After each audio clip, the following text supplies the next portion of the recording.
touch the skies. Cheltenham town and forest green, Gloucester city stands so keen. Talk of the county, loud and clear. Good morning and welcome to Talk of the County Podcast. I am your host, Daniel Hopkins, the penultimate podcast of the season, sponsored by Traffic Safety Management, local depot in Gloucester, but support projects all around the UK. TSM keeps the roads moving safely day and night, offering local operatives a great career prospects in a socially driven company that generally looks after the people and the communities they serve. To find out more, visit www.tsmltd.co.uk. We got an early one this morning, so we're joined by, I think he's had time to get over it, a half-smiling Sean Baker. Good morning, Sean. All right, lads. And we've got Dave/Jones/Angel, who is nervous as hell. Good morning, Dave. Good morning. Chris will be joining us in roughly about, well, last time we said half hour, he turned up within about 2 minutes, but he will be joining us. So what we'll do, we're going to change it around a bit today. So we're going to start with Forest Green. And when Chris comes, we're going to do the prediction league because Sean has got to go to Chris in there, so he might be shooting off before we finish. And then we'll finish the show as it goes. So let's start with you, Sean, and let's start with Forest Green.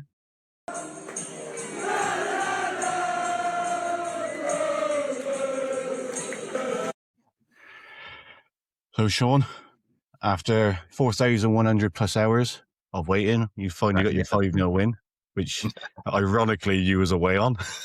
Yeah. But it was a good way to go into Wednesday, wasn't it?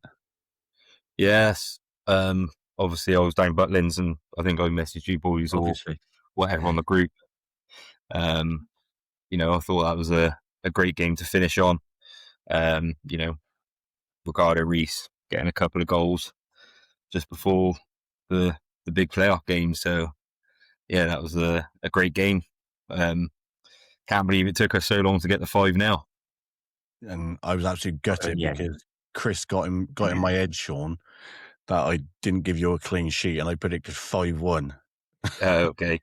And then it was 5-0. I was like, after all these podcasts, I thought you'd have learned by now. Chris don't know what he's talking about. That's very true, but yeah, cost me 3 points, and I could have been in the driving seat for this title. Let's go on to the game. Was you surprised to see Nick Horton on the bench, considering his form? Yeah, I think, like I said, I think he's been a bit hit and miss most of the season. I wouldn't say a miss, it's a bit hard. I think he's struggled a little bit with form. Consistency is probably fair. Yeah, he's just got quality though, and when he gets hold of the ball, he does just he just has quality, and he's the sort of player that creates some out of nothing. So yeah, I mean, it does a little bit. Maybe if he was starting regularly, you never know. Maybe you might see a different player. Well, that's the thing. We say is it was a shock. I think because I use the word shock because his form towards the end of the season was really good. But if you're a Forest Green fan and you know over the duration of the season he's predominantly started on the bench, it's not so much a shock, is it?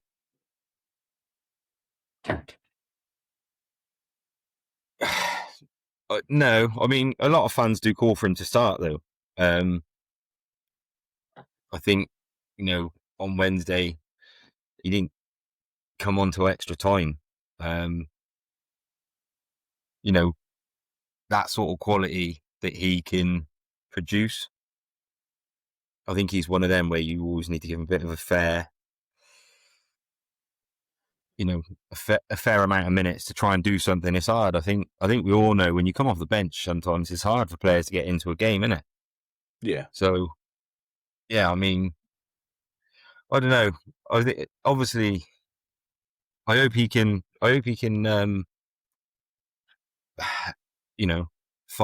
Find a bit more consistency maybe next season and start for us more regularly. Yeah, I think they're both. I think like judging by some of the reactions of Forest Green fans is that I think the more the surprise was, it was like you just said there, he come on in the 105th minute where you would probably expect. And to be fair, again, if you had to be fair to Robbie, it was 0-0. It wasn't exactly you was losing in the last 15 minutes of normal time. But to bring him in when the goal just as the goal goes in, I think that probably surprised a lot of your fans going. But you are right, he's that different maker, isn't he? He's with his quality. He's like a McAllister. He can find that through ball. But another player, Sean, who didn't start, but I think there's probably more explanation is, but Reece starts on the bench. But Robbie did make a comment, and I think in his press conference after Morecambe, that maybe he's still struggling a little bit to get up to fitness with his ankle. Yeah, I think that was the thinking behind it. Like, you look at the players that he played.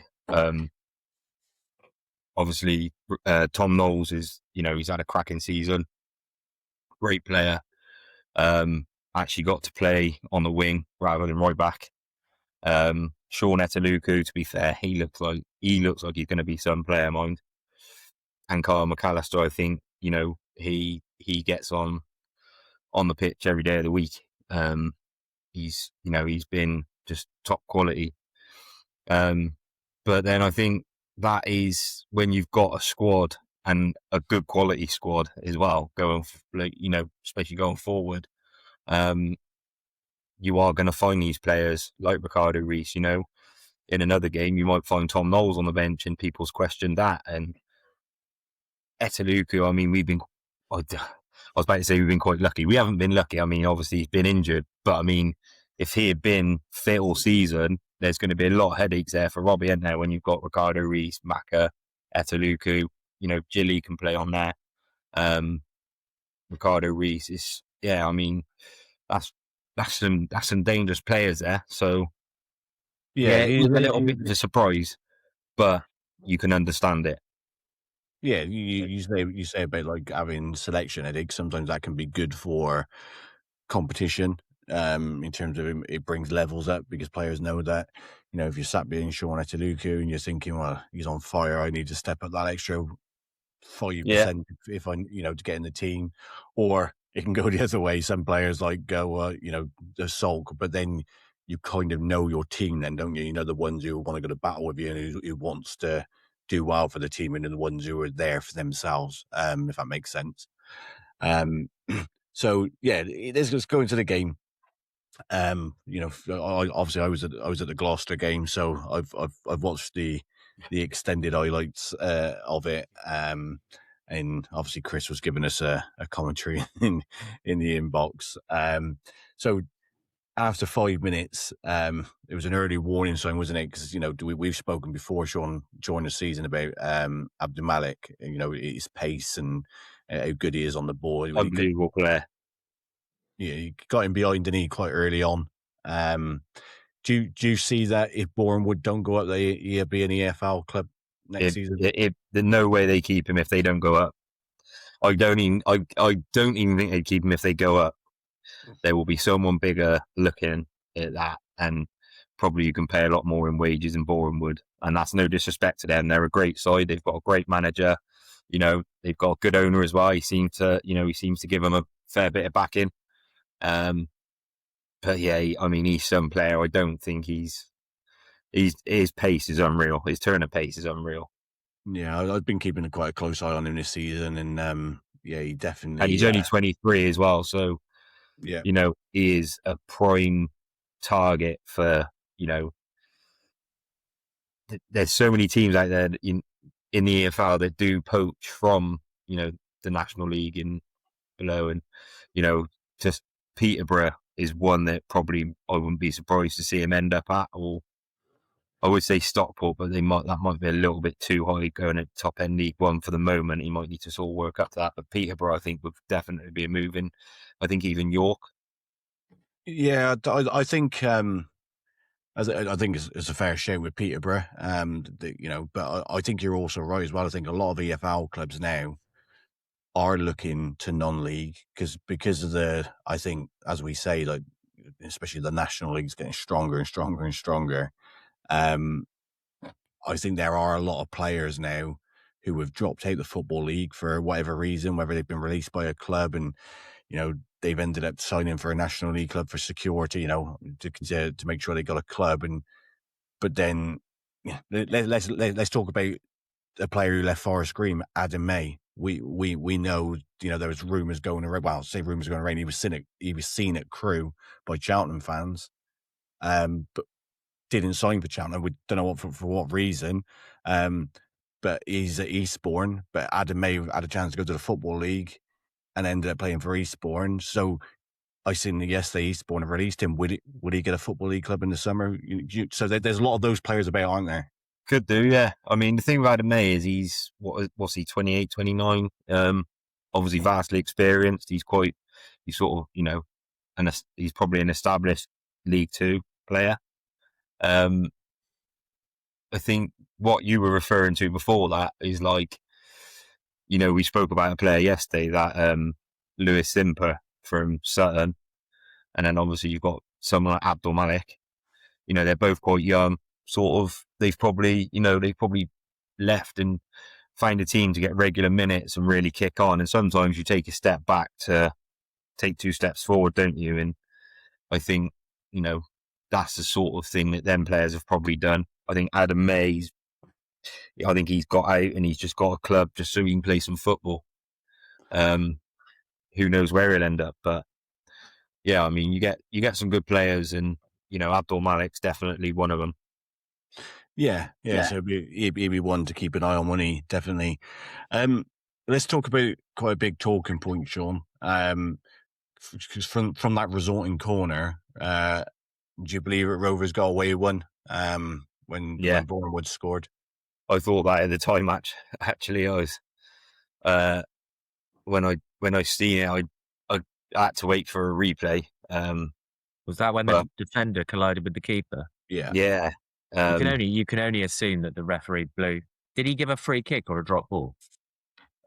She give a free kick. Because well, that's ridiculous. If it was a drop ball, I could kind of understand it, because she gave a free kick. You could say that it was a head injury. You got to stop the game immediately, but it was because if you notice when she rules it out, she points, doesn't she, Sean, to like as if she's given a free kick to Forest Green. I'm not making excuses because I think it's an awful decision, but in normal fast time, it does look like a melee.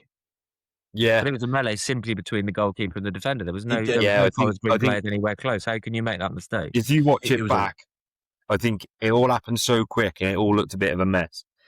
And obviously, Oisted jumped and then collided with Campbell. And I think the only thing I can really think is she thinks that there's a push on Campbell to make him collide with the keeper. So obviously, she's given that free kick. But she's obviously trying to make horrible. I don't think she had the best game anyway. I think she was very poor for both sides. I think if you speak to Bournemouth fans, I think you would get a very similar response from them. It looked like she'd left her cards at home. There was some tackles flying in, and she was letting fouls go that, some of them I thought would have warranted a yellow card. But yeah, I just thought the ref was poor. I don't think. Have you had her in many games this season, Sean? Well, I think she's dropped out. I think it was an AFL ref. It's not Abigail Byrne, is it? I don't know. Obviously, I saw some comments on X from Scunthorpe and Southend fans from their game, and I'm sure their referee dropped down from the AFL. And I'm wondering whether she was the same.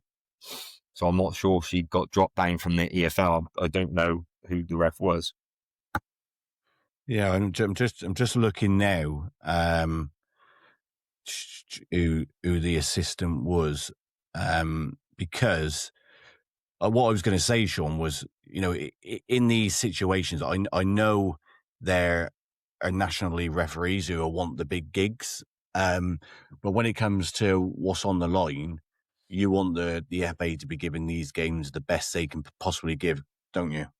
Well, I think that was a thing where I saw a lot of York and Rochdale fans saying the same thing about their last game of the season, that they wanted like a competent sort of EFL referee to come and do, a big game because of what was on the line. And I think, even in the playoffs, I think you kind of need the same sort of thing.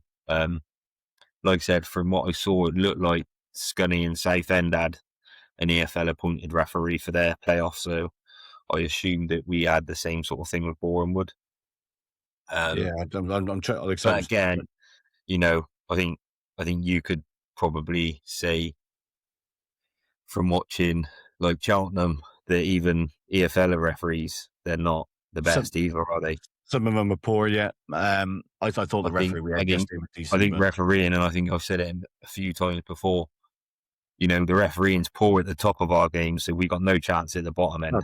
I can remember being at Crewe and probably heard me on Sky because I was right behind the Sky camera, and the linesman made an absolute shocking decision that they was about half a yard offside, and I just screamed at the crowd. Everybody laughed. I went, "How the hell can we expect you to get it right when you can't even get it right with VAR?" And you seen the linesman grinning, and it's a way we everybody stand and applaud. Yeah, he was all, "You're not worthy." It was Kirsty Dowell who was the referee on the. I thought it was Abigail Byrne. I was going to be careful because we praised her out to the hill this season, haven't we, in the Football League? But yeah, it was a poor decision. So like I said, Rovers got away with that one. But it seemed like in the first 15 minutes, Sean, they was really on it, wasn't they, Bournemouth? Like Matt Rush, went through, and credit to Harry Oisted, he made an absolute cracking save. Harry Oisted was unbelievable. If it hadn't been for him, I think we'd have been 3-0 down at half time. And I think part of that was we weren't doing ourselves any favours. I thought first half, Tate Campbell struggled a little bit and Trey Pemberton. Some of the passes we were doing in the midfield and headers, we was trying to head it back to centre backs and it wasn't making it, and it was dropping into like an on-rushing Bournemouth player who, when you're running it full pelt at a defender that stood still, it's not hard to just knock it round them and go past them, is it? So I don't think we've done ourselves any favours. But yeah, I mean, Harry Oisted, I thought he was probably hands down our best player in the game that night. He's been like that for a few weeks, hasn't he? Again, as a goalkeeper, I always find the goalkeepers don't get enough credit. Because it's the most. I don't think he has. Like I said, I saw comments on Facebook and stuff, and people have thought he's had moments, but every keeper's going to have moments. They're playing down at sort of National League level, but I think he's playing below his level. He was sort of playing League One before. He played in the playoff final for Barnsley, didn't he? He was unbelievable then. He's definitely a keeper you want in for the big games, but I think he's been pretty good for us. Like I said, I've spoke a few times. He saved us. When we lost at Brackley on Boxing Day, saved a 1-on-1 there. He virtually saved 3 1-on-1s, I think it was, in the first half on Wednesday. I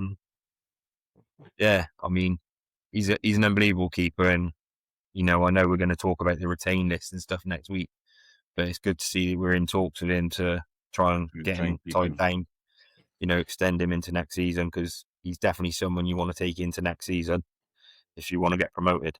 Yeah. Was you surprised with how quick Bournemouth would come out, or was that something you was expecting?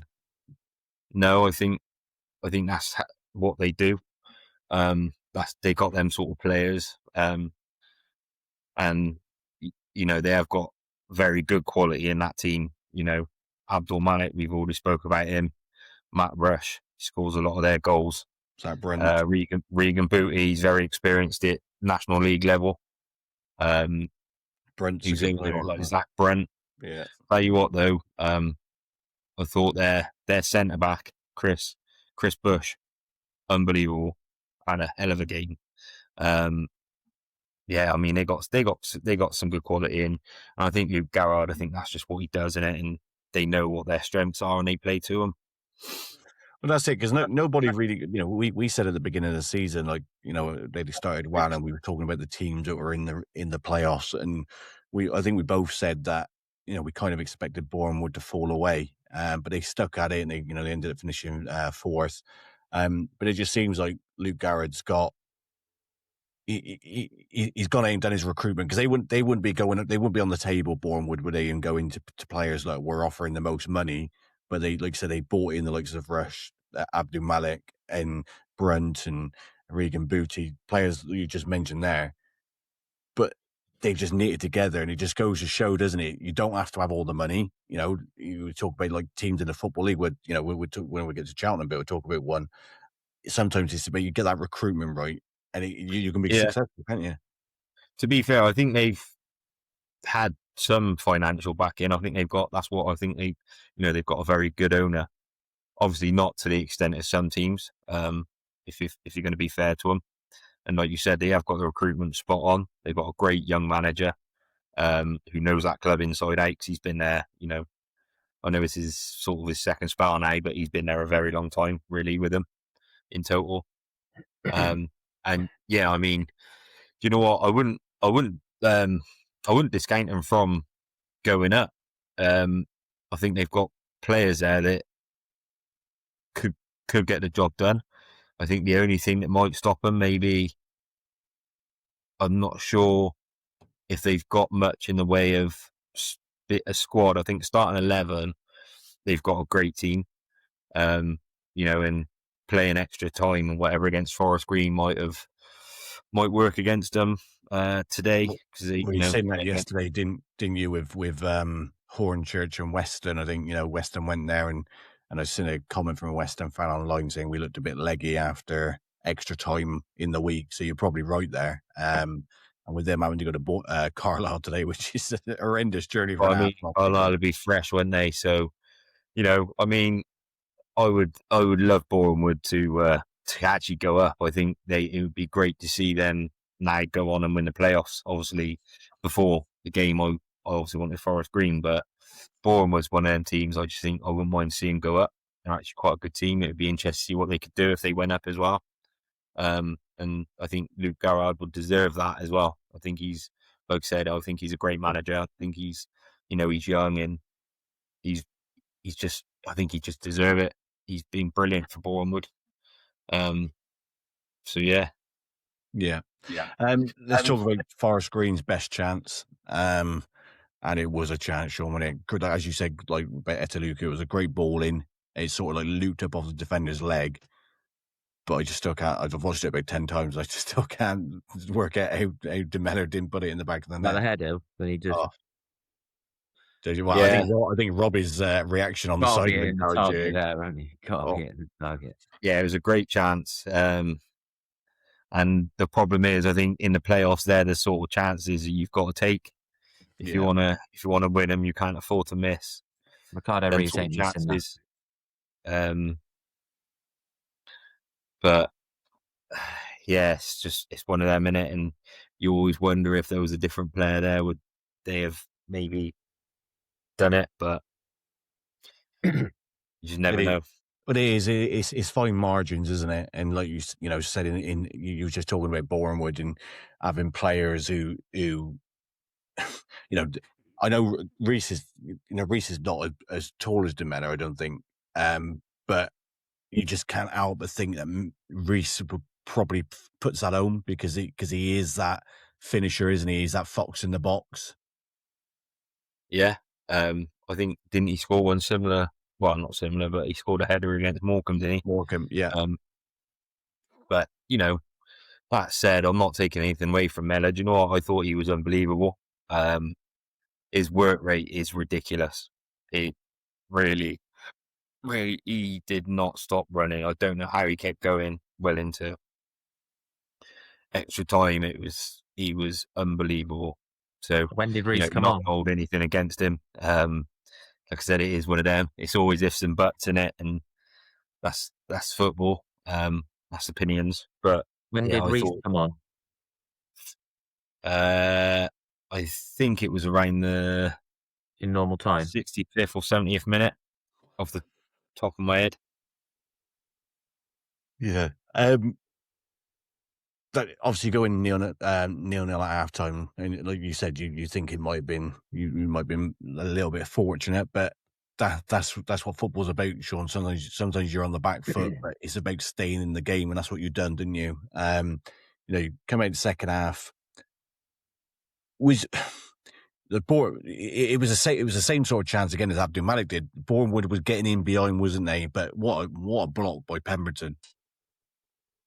Do you know what he? I think I just said like Pemberton and Tate Campbell. I thought they struggled in the first half, but in the second half, Pemberton, he was brilliant. He was brilliant right up and I felt sorry for him because he was brilliant right up until obviously they scored in extra time. And I mean, unbelievable block from Pemberton. I actually thought that was a goal when I saw him through. I didn't think anyone was going to get him. Yeah, I think Pemberton. I thought Pemberton started the season really well as well. I think he was unlucky to probably lose his spot at right back, and then haven't really seen much of him since the start of the season, really. Because he's one of the ones you bought in from Macclesfield, isn't he? Trey Pemberton. Yeah, and like I said, he come in and him and Kenji were starting right and left back, and I thought Trey did okay when he came in. Obviously, he lost his place. Haven't really seen much of him since all season. And then, like I said, he came in for that game. I think his call into that game was a little bit last minute because Jordan Mortader was meant to start. I think Mingy was going to be on the right. But Mortader had like a toe infection or something, I believe. And so Mingy then moved into the middle and Trey Pemberton got put into right back. And like I said, I thought he struggled a little bit first half. And second half, I thought he was brilliant. I thought that was like the old Trey Pemberton that we saw at the start of the season. Yeah, I was talking to one of your fans, I think it was a couple of weeks ago, and he was a bit dismissive of Pemberton. And then I did say to him, I said, well, we got to realise, I said, sometimes, I said, you can have a good player, but no disrespect to Macclesfield, when I know Macclesfield at the level they were at would have been seen as a very, very big club, very, very big. Everybody would have raised their game against them. But when you go to National League level and the expectation is to get promoted into the Football League, some players it can mentally drain them, can it, having that pressure on him for a season? So, it might be something that if he's at Forest Green next season and he plays, he might be better for it. Yeah. Again, like it's something I know we're going to speak about next week. Obviously he's under contract for next season, so it'd be nice. Like I said, it'd be hopefully now he's sort of had a season to settle in, get a good pre-season, and who knows. But yeah, I thought that block was unbelievable. And I was really happy for Trey Pemberton actually, because it's not been easy for him since he's come in. And that really is just like that's a bit of a confidence booster in it. It's almost like, we speak about strikers and scoring goals, and when you get them sort of blocks in for defenders, I imagine it works for them as well. Yeah, definitely. The second half wasn't quite as lively as the first half. I think there were some half chances. It goes into extra time, and then obviously Bourne would go close just before half time. Great save again by Oisted. He tips it onto the bar. Like you said, big game players. He was definitely having that game, wasn't he? Yeah. Before that, I don't know if it was shown on the Forest Green highlights. In this, I think it was in the second half. Luca had a great chance where there was a bit of he cut in on his left foot and he should have hit it, and the goal was gaping. I think the keeper was well out of position, and he put put it over the bar. I No, thought, it didn't you know, show that was another great chance we had, you know, to score. I can't remember what minute that was in, but I'm pretty certain that was in the second half. But then, yeah, in extra time, I mean, Harry Oisted again. I mean, what a fingertip save to the bar that was. Yeah. He's just unbelievable. I thought he was unbelievable that game. Yeah, no, he was. He was actually my man of the match. I thought, without downplaying the rest of the team, if it hadn't been for Oisted, I think we probably lost that comfortably. Yeah, who did get the man of the match? I don't know, actually. I hadn't seen anything. I haven't seen anything who was given it, but I don't even know if they've done one. I said the highlights I've seen were about 16 minutes long, and judging by what I've seen, I'd say Oisted was definitely. He was, for me, he was, like I said, he was quality all game, really. And like I said, I think I said it, but yeah, I think for me, he was man of the match. Otherwise, we do lose that probably more comfortably. I thought extra time was tough because, you know, we had a few players that, you know, they weren't all 100% fit. I think Mendy was playing with like painkilling injections. Sean Etaluku, I think, was only about 60% fit, and like I said, he looked like a hell of a player. But as soon as it got into extra time, players just started dropping like flies. Yeah. We were just sort of losing a bit of momentum there. So I think it was just trying to hold out for penalties. Yeah, and then obviously Zach Brent, who I thought he looked a bit of a thorn in your side for most of the night. Makes it one. It was a good finish, wasn't it? But do you think like maybe the block was more of like you said, tired legs? Yeah, I mean, he was one of the players we just mentioned. He's a good player for Borehamwood. You know, it was great work by Abdul Malik down the wing, skin Trey. As soon as he got past him, he wasn't ever catching him. He's unbelievably quick. And then he puts that ball across, and if I remember right, he arrived late, didn't he? And just quickly, you know, reacted and It's a good finish. Smashed it into the bottom corner, and there was no one. I think that was just you know, a sign of where Forest Green were. We were absolutely shattered, and I think we was almost running on empty, and there was no one there to follow him or get close enough to get a block in. And yeah, you know, they got the breakthrough, and then after that, it was tough then.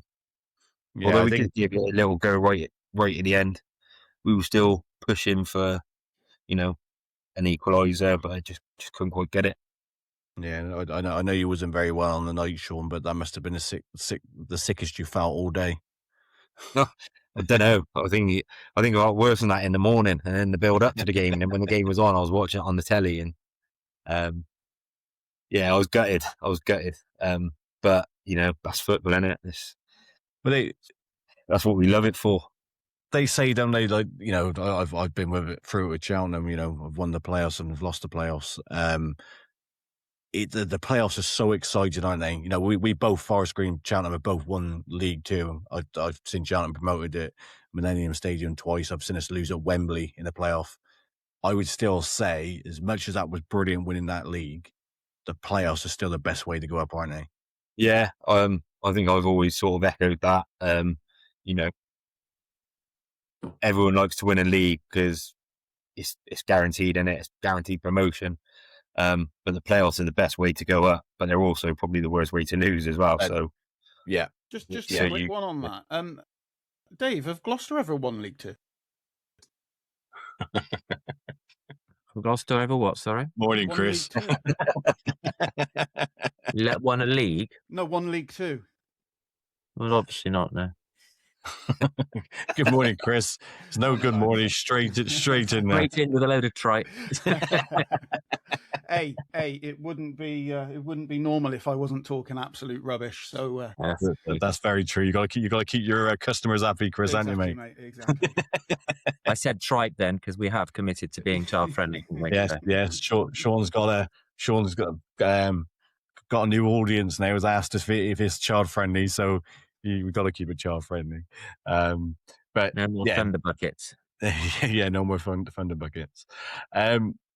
So your overall thoughts, Sean, would you say it would be fair that maybe on the night Bourne would just about deserve the win? Yeah, I think, anyone who watch a game, you'd have to, and when you see what the saves that Harry made, you'd have to say Bourne would. Yeah, they probably deserve to go through. Really, like I said, I wouldn't be against seeing them win the playoffs. I think it would be quite good. It'd be quite nice to see them go up. But yeah, overall, gutted we lost, but we move on, don't we? We move on to next season.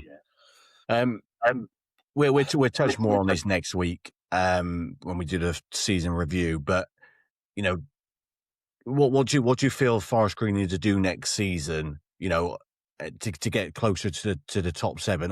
You was in the top seven, but what I mean top seven is it's probably been your Achilles heel this season. You've struggled to beat the top seven, haven't you? I would say get Harry Oisted extended, get him tied down to another contract. And I would definitely be looking at shoring up that defence. I think there's been bringing in 20 or 30 players, really, couldn't you, to bolster the squad? Yeah. No, I think I've said it a few times, and I understand, the way Robbie plays, he's always going to change the fullbacks. But I think you need two solid centre backs that are going to stay in your team for more or less 90-95% of the season. You need, I think they need to be consistent. I think, and hopefully injury free. I know a few of our changes have been cause for injuries, but yeah, I think a couple of solid centre backs. If we can shore up our defence, I think the attacking players are going to rip a lot of teams apart. I mean, Sean Etaluku, I've already mentioned him, looks out of a player. Ricardo Reis, we know how deadly he is at finishing. Damani Mella, his work rate is unbelievable. If he can settle down and get used to that level, I don't think going forward is a problem. I just think it's defence, and we probably need another centre mid as well. It's having that balance. It's having that balance, isn't it? Yeah. It's a really good point, actually, Sean. You've got 24 players, I think, already signed up for next season. How many of them are actually defenders? I don't know, actually, if I can look in. That's your homework for next week when we do the season review. I still think we're going to see a few of them get moved on yet. I know they're under contract, but I still think a few of them are going to get moved on yet. But yeah, we do. I think a solid centre mid, a couple of solid centre backs, and get Harry Oisted tied down, and who knows what can happen. But it should be a quiet summer for Forest Green, really, because Robbie was saying that they got a good group of players signed on. So what are you expecting? Again, like I said, I know we're going to talk about this next week. What are you expecting? 3 or 4 in, Sean? That's it. No, no. I still think there's some who's under contract that's going to end up going, whether that's on a season-long loan or whether they're going to, just have their mutual agreement. And would you say it's fair to say then that you because of obviously that, then do you think it's fair to say that Rovers may run the risk of having the same they had this season, where you had Surcombe, Long, and Harry's in the stands, because of what if those players turn around and say, well, I'm not going to get better elsewhere, you've run that risk of having that 5-6 players sat in the stand again, haven't you? If they're not going to be part of the plans. Maybe. Obviously, I don't think their wages are going to be as high. That's fair. Yeah, high as Surcombe and Long, and probably Harry's. I don't know what they earn, but I would say, when you look at when we signed Harry's, Long and Surcombe from Cheltenham, Cirks was, I think, your top goal scorer when he in League One. Scored 11 goals. Yeah. You're offering, potentially stupid wages to get him to come over. So I think the players that, you look at like your Bambas that haven't featured probably since, I think it was Boxing Day. There's no way he's going to be on anywhere near that. So I don't think it'd be as tough to move them on or mutually agree, to let them go. Again, I don't know who it is. We'll have to see, but Yeah. I think there's a few in there that might end up moving on. So Well, I don't think that's. I think you're right, Dan. There will be 3 or 4 coming in, but that'll be after a defeat in February.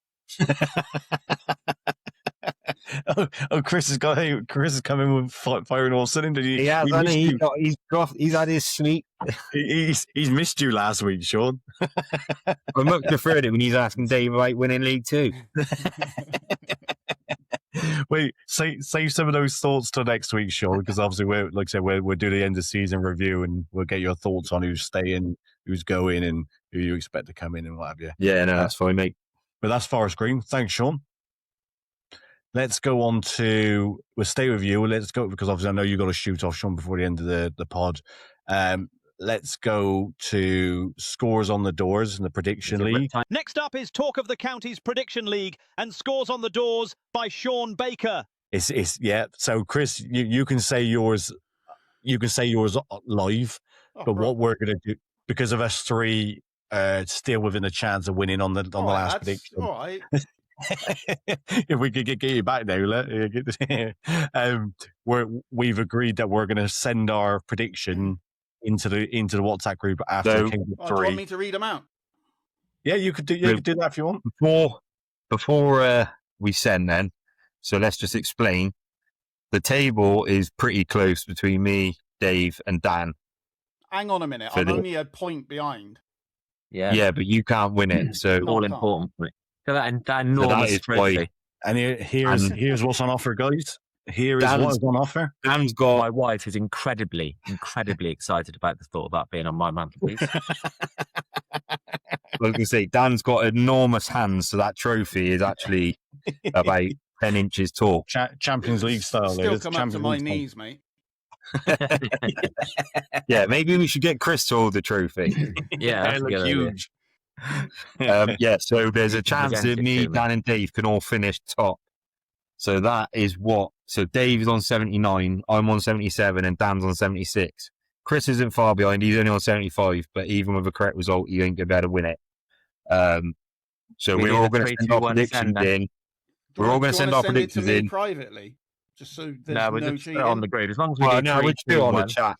But we're all going to send our predictions with the time of the first goal into the group chat, and then Chris can read them all out. So then that way. 3, 2, 1 then. Okay. Right. 3. Go on, Sean. You got your phone? Yeah. 3, 2, 1. Send. There you go. Oh, no, actually, I can't win it because Dave's gone for a draw. Yeah. Dan definitely can't win. No, you could win it, surely. If you get a correct result. Oh, no, if it goes 2-2, sorry, yeah. If it's 2-2, I get 3 points, don't I? Then it'll be a draw, so then it will be on minutes scored, and you're 1 minute off each. Because Dave would get a point. Yeah, I'd have a point, wouldn't I? Anyway, Thanks, so the predictions are Dan has gone 2-2 with a 27th minute first goal. Dave has gone 1-1 with a 26th minute first goal. And Sean has gone 2-1 to Farnham with a 33rd minute first goal. I'm going to go 3-1 to Farnham. And if you want me to do a minute, I'll say 3. Yeah, Dave made a good point. Still do the minute, because it might be the case of finishing third or, not getting that wooden spoon, Chris. Also, can I just say, I'm going to apologise to Daff and Colin if they are listening. This is nothing against it. It's just because you're away from home, so I've gone for a Farnham win. Exactly my thinking as well. If it had been at Gloucester, I would have definitely gone for a Gloucester win. Yeah, agreed.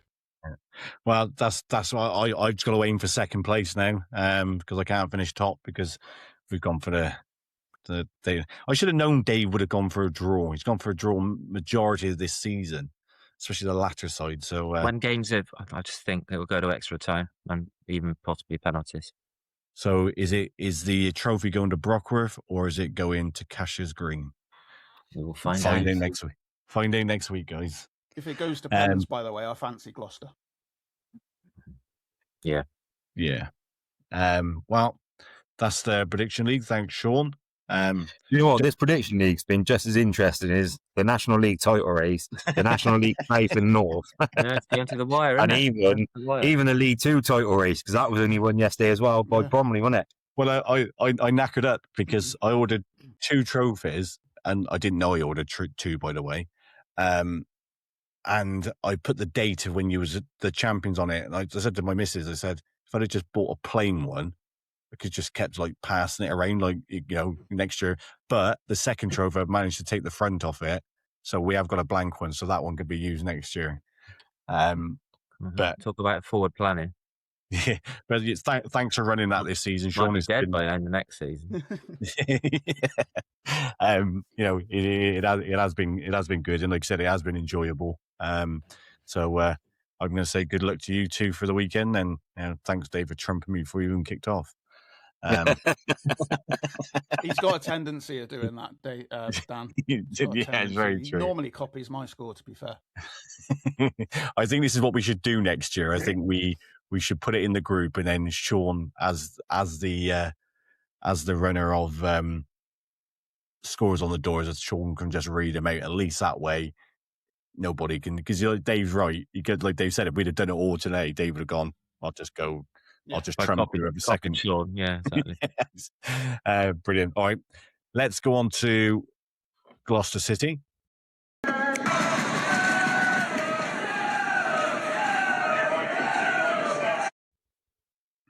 So, Dave, a big crowd on Wednesday night. Was a proper atmosphere brewing for kickoff, wasn't it? It was. It was an absolutely chaotic night. Yeah, it was bedlam that it all ended the way we hoped it would. Yeah. Thanks, Sean.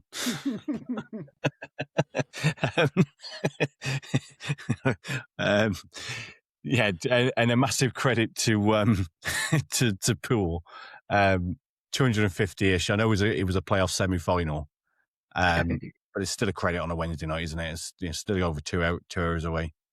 Yeah. Was it 250 they brought in, and we allocated them 400. So, yeah, it's a good effort. We sold out. Yeah, technically we could have got more in there, but I think any more we got in there would have had to be in the way end, because I don't think we'd got many more in the home end, to be honest. No, I was obviously sat in the seated stand right by the home end, and you could hear there was an atmosphere going on there. But I think the thing Paul had in their favour was, one, the wind was blowing towards the T end, so every noise you was making was kind of being muted a little bit. Yeah. But I said to you before kickoff, didn't I? I said I know the T end is the same as any ground. It's like the Presbury Road end at Wadham Road. It's like behind the goal at Forest Green. But I said to you before the game, I'm surprised you guys don't go up to the away end, because obviously the stand is the length of the pitch, and it probably we've done it before, but it just means that you've got the there's lots of logistical issues with regards to where the bars are and the toilets are. Yeah, it just makes sense for the bigger numbers to be in that end, even though they've got less cover. But it is what it is, and lots of thought went into it, and it was planned as best we could, and I think it went off reasonably well. Definitely. Yeah, no, I was speaking to Ryan O'Dowd before kick-off as well, and what I didn't know was, and I've been to Meadow Park a few times since it's been rebuilt.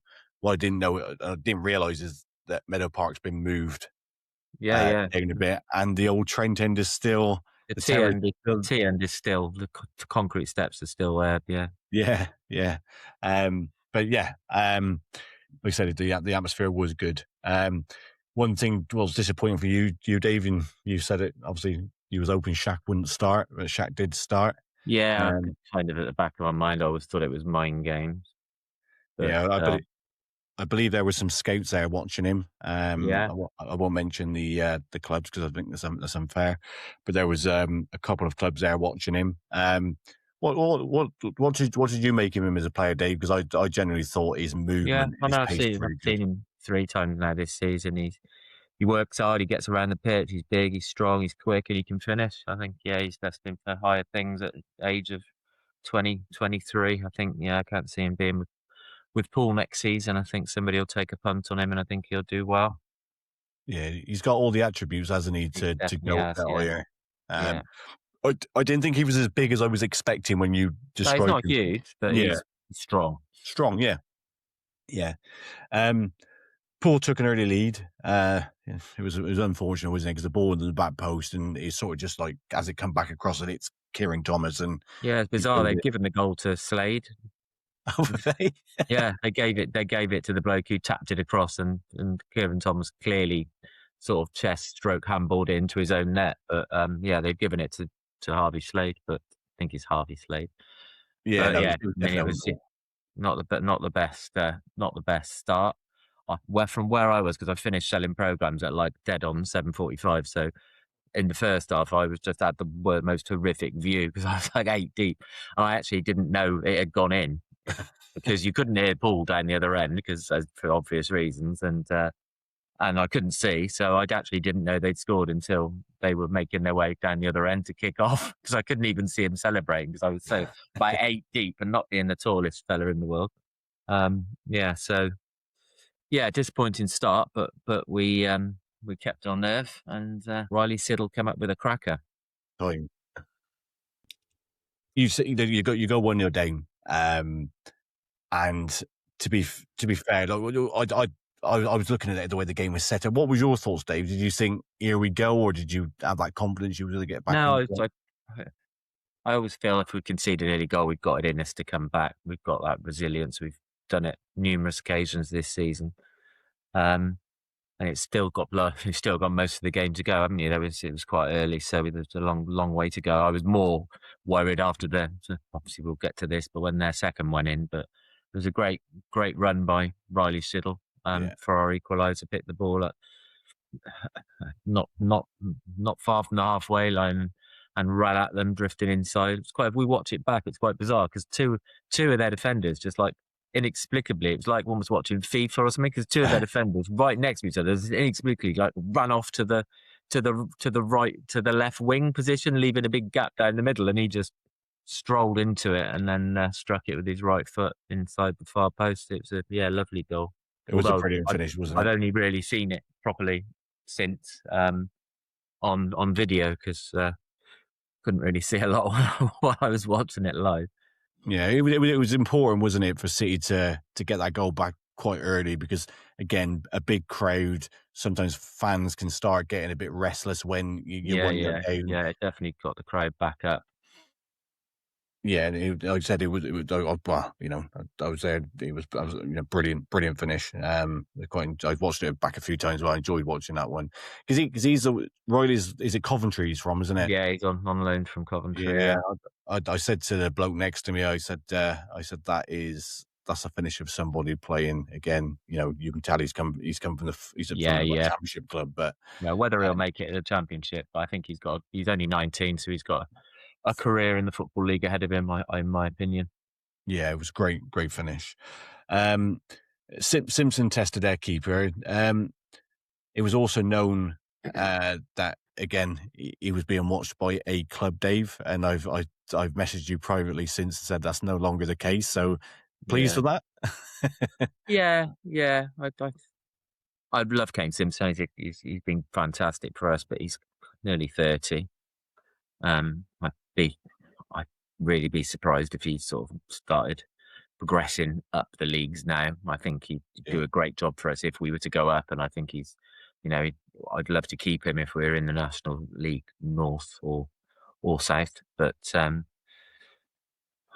not sure whether how he'd do it playing league football or National League, but who knows? You never know, do you? Some players bloom late, but hopefully we can keep hold of him. Yeah, I think with his goals, 27 goals this season. I think and the second time I've seen him live, there's no reason I don't think that he couldn't make the step up to the next level, and that will be important for City, won't it? Whether you go up or not, that they keep hold of him because his goals can be the chance for you to go again. Definitely. Yeah, it's very very important person to get tied down, and hopefully Daff will do that. Yeah, and then that took us into half time. Would you say a fair reflection of that first half? You know, it was 1-1. Would you say it felt like both teams were trying to cancel each other out and get a feel? Yeah, it was quite. It's always going to be cagey, isn't it? In playoff summers, there's so much to win and so much to lose. Nobody wants to go gung ho and get caught out. But yeah, I have to say it was a fair result at half time. It was pretty even, Stephen.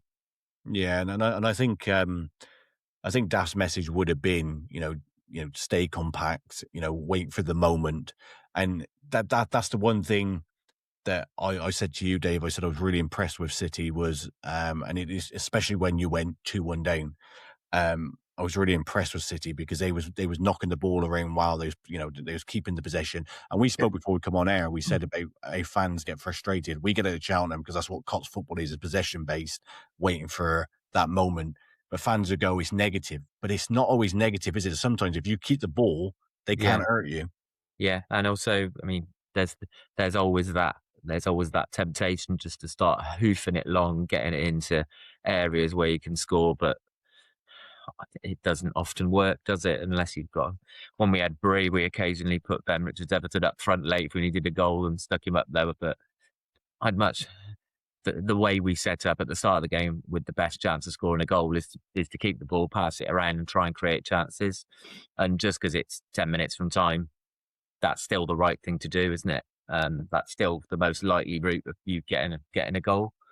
Why change it and start just like doing something different and playing long balls into the box when we realistically they handle those quite well. So yeah, it's nerve wracking, but we just continue to do what we do and just pass the ball around and try and get in behind. Yeah, I'd say like early on in the second half, I thought Poole started the second half on the front foot. They was putting a couple of balls across the face of the goal a couple of times. But disappointingly, City went 2-1 down, and I think it's one that Joe Hanks probably won't want to see again. I think the disappointment with this goal, Dave, I don't know what your view was of it because, like you said, because of where you was. Not very good. City were actually progressing, and I thought Hank should have maybe just put the ball down the channel because I can't remember who was out on the left at the time. It wasn't Badu because he was on the other side. But he turns back and he's going to he loses the ball. And then obviously Poole from that phase of play, Poole go at the other end and score. It was a good save by Thompson. He tips it onto the post, but it comes back, and we talk about Shaq, his reactions, and he was the first there, and he stuck it away. And I'm not sure what minute that was. I think it was around about 58, I think, something like that. Yeah, so there's still a good while left, but yeah, you do. After that, Jared made a couple of fantastic saves that really won the game for us, because if we had gone 3-1 down, it's probably no coming back from that, is there? And he was, the one good save he made was the one where the ball comes into the area. I think that their players on the penalty spot, he swerves, hits it for like first time, and it's a good save. I'm not taking anything away from the save, but it's just one of those ones. If he'd put it to the left or right of him, it's a goal. Yeah. It's still a good reaction. He wouldn't have had a chance. Yeah. I mean, we rode our luck a little bit, didn't we? But but I think, Dave, and I don't know whether you agree with this, I thought once the goal goes in, I feel the game changes. I think Paul set up with the mentality that they was going to sit in and try and use Shaq on the counter attack. Right. I think this is where it's really good tactics by Daff, because I think Daff has told the players keep the ball, because i.e. if you hit it long and you're committing players, Shaq was no issue on the counter. I think that Danny Ledbetter coming on and Kieran switching inside and James Waite coming on were huge moments for us. I thought James Waite was excellent when he came on. He's very good. He helps with us doing that, keeping the ball and just passing it around and probing. He does it very well. And I agree. I felt like we were going to score, get that equaliser. But the longer it went on, you start to think, is it going to happen? But I do agree with you. I thought Ledbetter was brilliant. He was getting down the side because they swapped him and King Beidou, didn't they? King Yeah. Beidou coming out to the left, he went out to right. I thought he got down the flanks really well. Yeah. And I at first I thought he was Regan. I thought he was Regan, or Regan rather. And then I looked at the team sheet. I said to my wife, because my wife reckons that he looked like Arkyle Dubois who plays at Cheltenham. And I was, oh no, that's Ledbetter. But I thought he was really good when he came on. Really good. Yeah, he was. Yeah, he's had his injury problems and that, but he's very experienced. He's still got boundless energy for him. I hope he wouldn't mind me saying he's no spring chicken anymore. What is he? Probably, I think he's 34. But he still puts in a shift, and he's got a bit of class about him. Yeah. I seen Richard Everton was on in the crowd. I just looked at him, and I'm not even a City fan. I thought what they would do to have him out there now. I know, yeah. At one point, I ended up stood behind him, and I was like, Ben, of all the places in the stadium I could be, how come I'm behind you? And he just laughed. But yeah, I made a tactical move, and but it was good to see him. Yeah, good to see him. He's a great man. Yeah, I thought as well. I don't know whether you agree with this, Dave, but I thought Poole, they were intent on wasting time. Their goalkeeper was doing the typical walking past the ball and pretending to point at somebody who's nobody's looking at him, and then walking back to the ball and then picking up and putting it on the other side. The ball goes out, he wants to take the goal kick from the other side. Yeah. But you give him Gate on the day and say, get on with it. But if it was my goalkeeper, I'd want him doing exactly the same thing. That's why we're fickle. We all accept it when it's our team, don't we? Exactly that. But like I said, City were patient. They kept passing. Like I said, the changeover with King Beidou onto the left, because I thought the City were getting a lot of joy in the flanks in the second half. And I don't know whether that was where Poole was trying to squeeze and try and choke the game in the middle, but I thought you was getting down the flank. Would you say it's probably fair that even though you was getting a lot of joy in the flanks, Dave, that just that final ball wasn't there? Final ball in wasn't there, was it? It was frustrating for a lot of the time. The first man was cutting it out, but eventually, we got there. Yeah, and just before you did, there was a chance, which I think, for the quality of player who scored 43 goals this season, I was surprised because the ball was put across to him and he takes the touch about 6 yards out and it gets away from him. Yeah, I know. That could have been game over, couldn't it? Heart in mouth moment. You think that's all over, don't you? Yeah. But yeah, he didn't put it away and it cost him dear. It did, because City got level. Joe Hanks hit the bar and then manages to fumble the ball over the line on the rebound. Kieran Phillips is insisting it was him. There was 2 of them, weren't there? Right on the line. I thought it was Kieran Phillips at first. I think it was Kieran Phillips as well. The ball, Hanksy ricocheted the ball off the bottom of the crossbar, and then they both run, and the ball's on the line, and they wouldn't surprise me if it hit them both at the same time. But they're both claiming it. They were bantering back and forth on X about who's got it. But at the end of the day, it don't really matter a jot, does it? As long as one of them's got it, and into extra time it goes. Joe Hanks would, if it was Joe Hanks who got it, the relief would be there, because obviously, he's been brilliant. Yeah, exactly. His mistake led to the goal. So yeah, it goes into extra time, and my wife, obviously, bless her, even though she loves her football, she went, "Oh no, not another half an hour." It's got 2 extra time in it.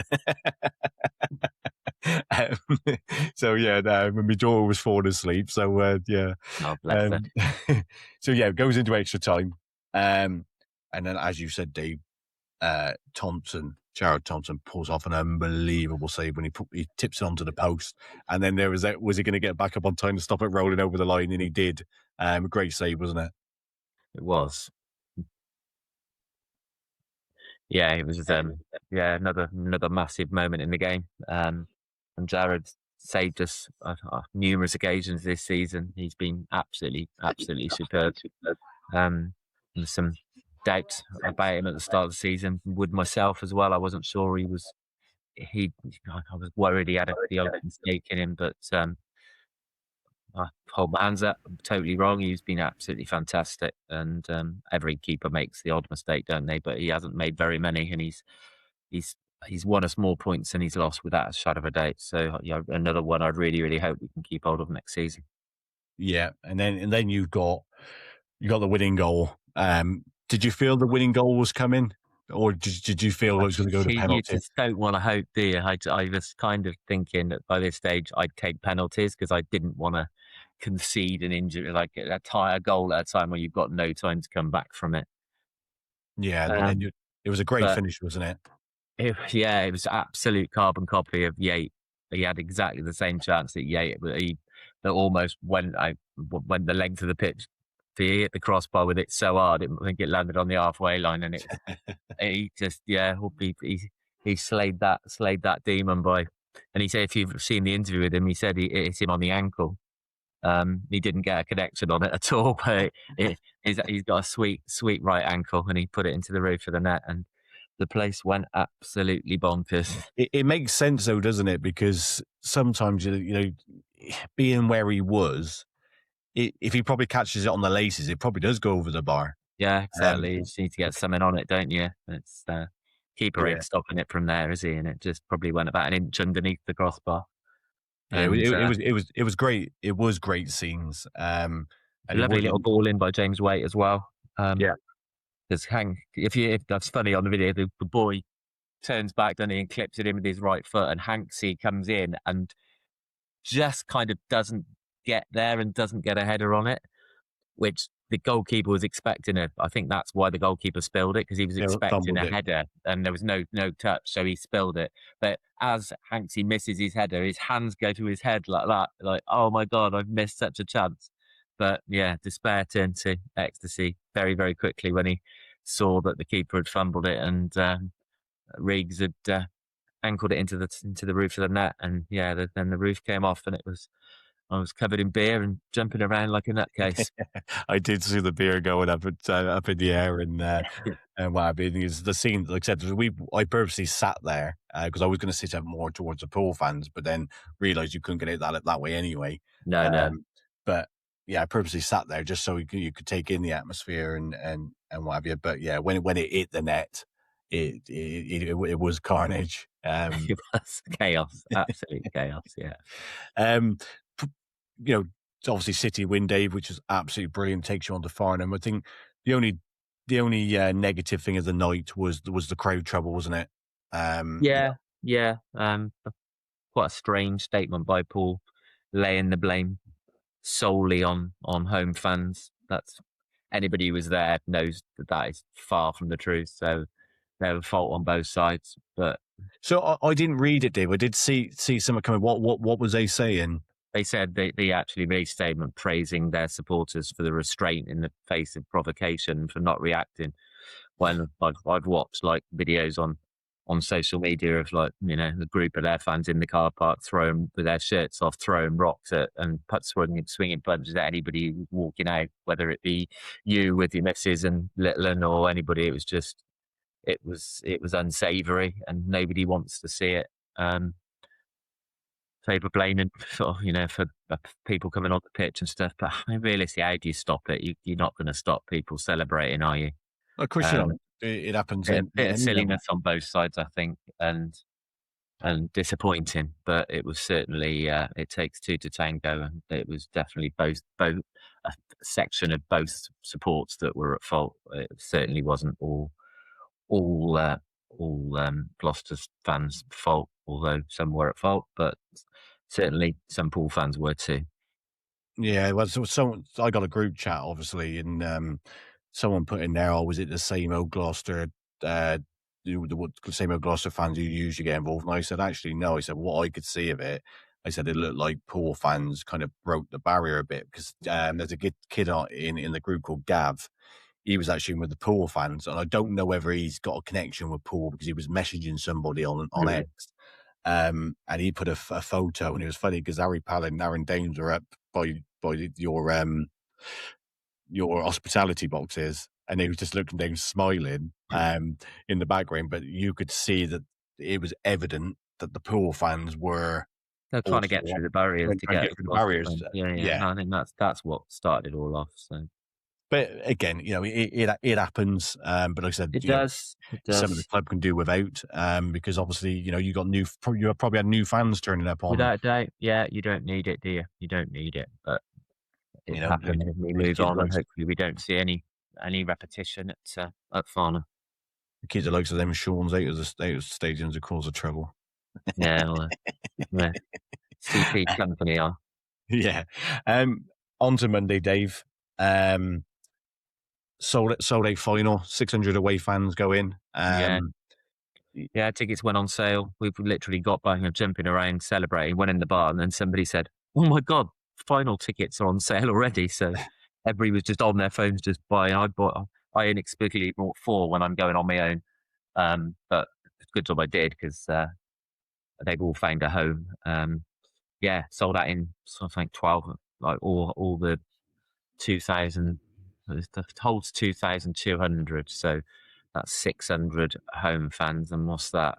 1,600 home tickets and 600 away tickets, and they all sold out in 12 hours. So yeah, it's going to be quite a day. It's going to be a bit tight in that Pepper Army stand, I think. But we spoke before about the way that the gate money gets distributed out, and which is a bit unfair because if you finish third, you on merit, you should get the. Yeah, I think we should have kept all the money for. We should have kept all the money for Wednesday, and Farnham should keep all the money for the final. I think that's the fairest way. But the good thing is both are split 45, and 10% to the league. So I can't think of anybody I'd rather be in a final with than Farnham. Harry Hugo, their owner and chairman, who I've interacted with quite a lot this week, and I've got to say, has been absolutely fantastic. He's gone out of his way to be helpful, and he's notorious for his openness and his transparency when it comes to finances.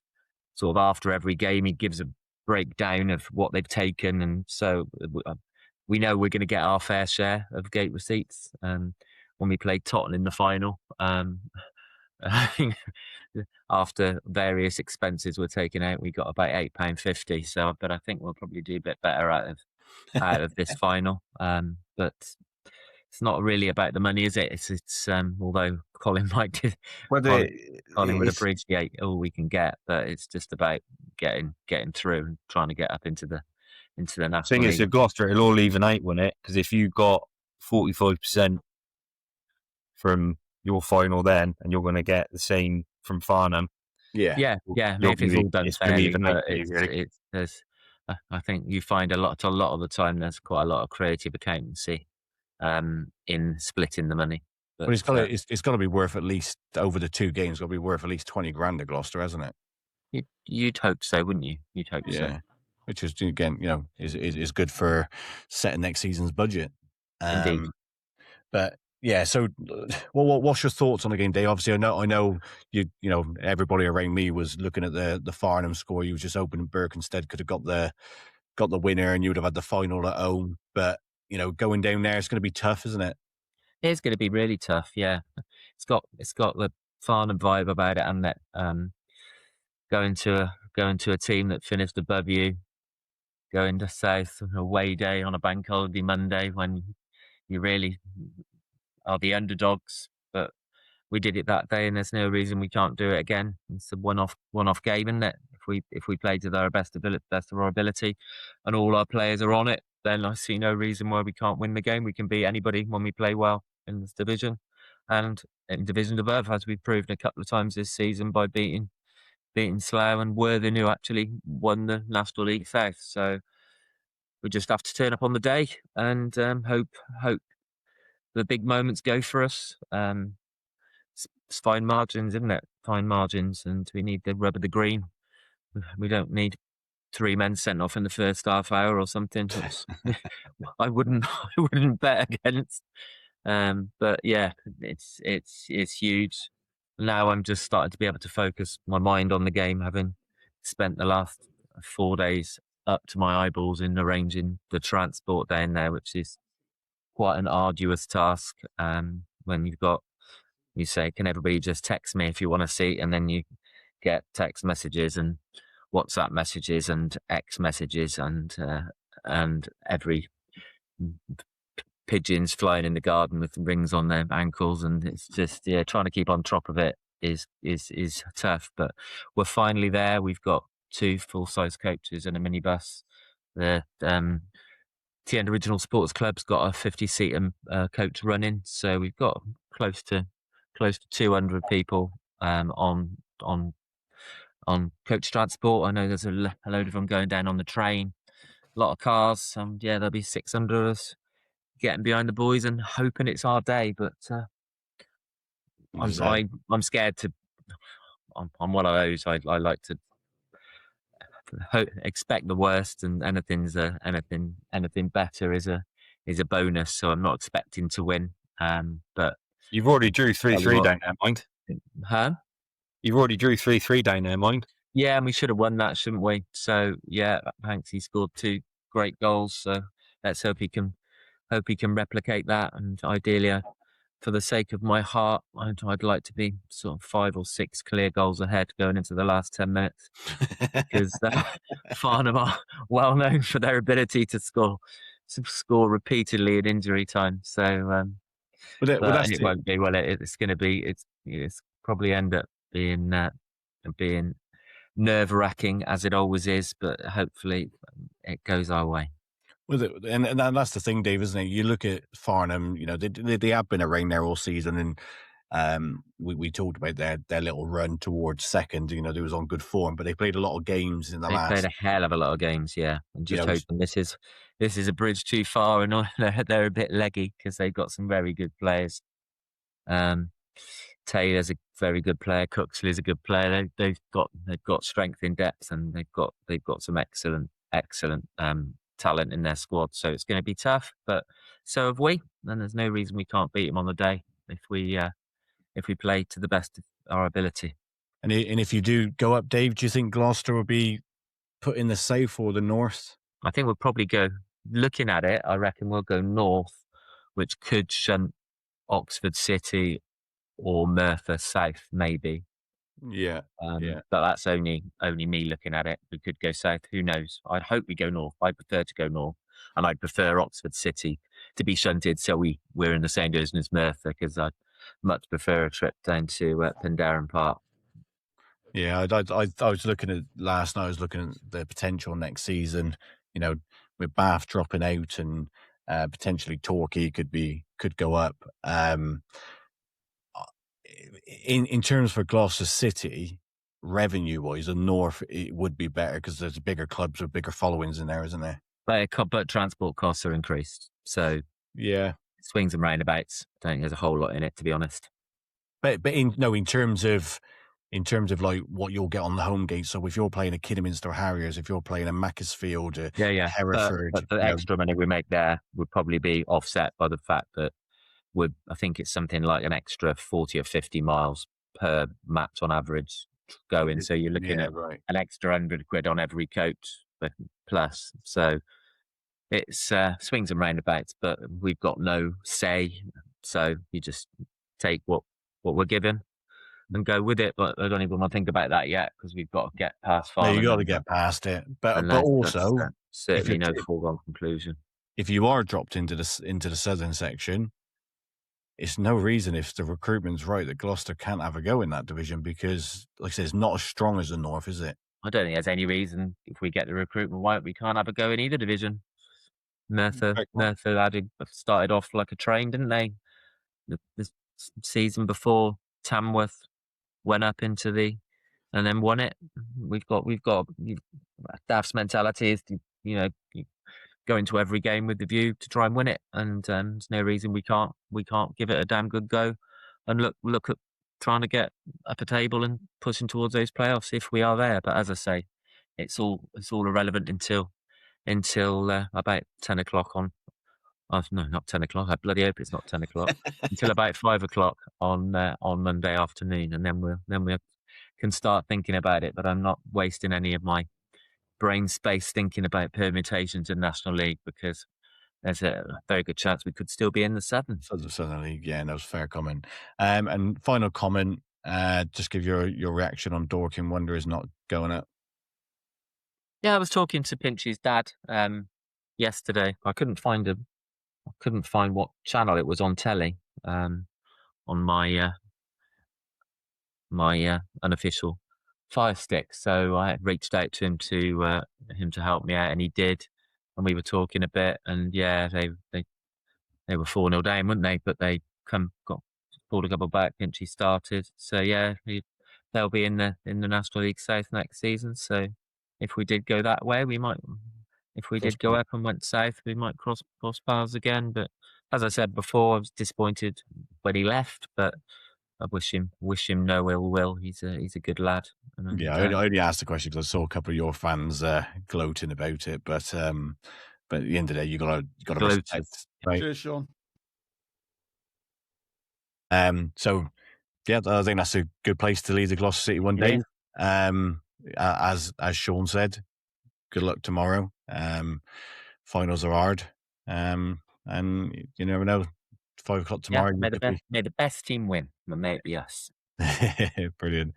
Right, let's go on to Cheltenham Town. Sponsored by Emirates Racing. Follow them on all your socials online. If you've got any questions, get in contact with the podcast, and Chris will be able to answer them.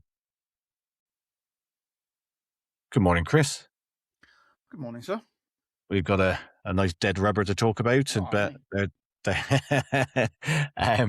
but we would have took this back in September, wouldn't we? Oh, 100%. Look, to not have to get something out of the game, it speaks volumes to the work that's gone on since October, really, and yeah, absolutely over the moon that we had nothing at all riding on the game.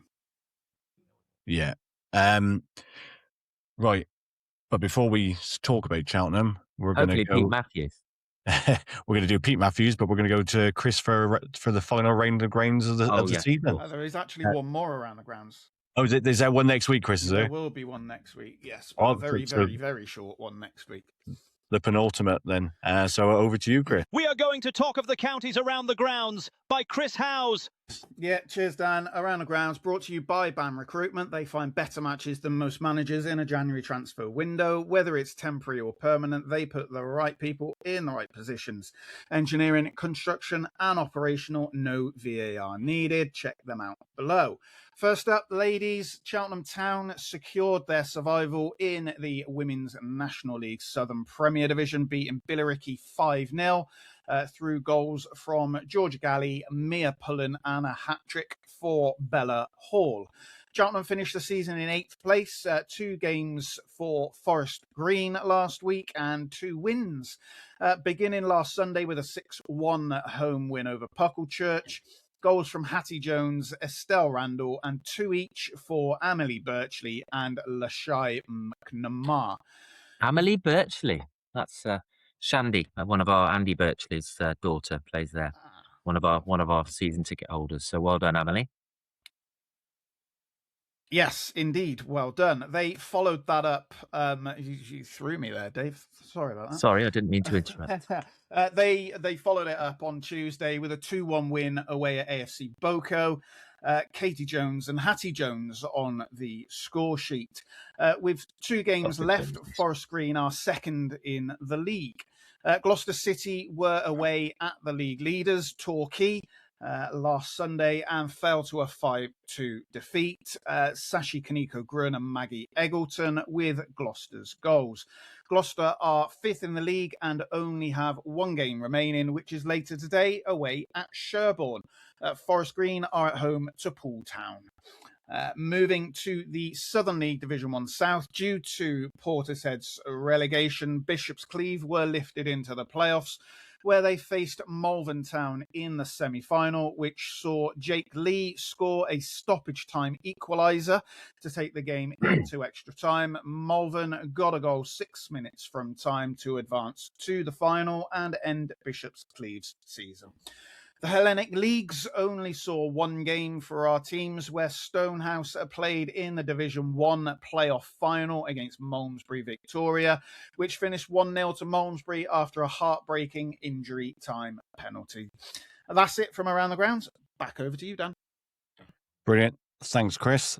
And before we start talking about Cheltenham with you, let's get Pete's final voice note for the season. So thanks, Pete, for sending them in. As I keep saying, the amount of people who messages me and says, They really enjoy your analysis. I think that's because me and Chris talk a load of rubbish, and you're the only one who probably talks sense. Absolutely right, mate. So here's Pete's voice note from yesterday.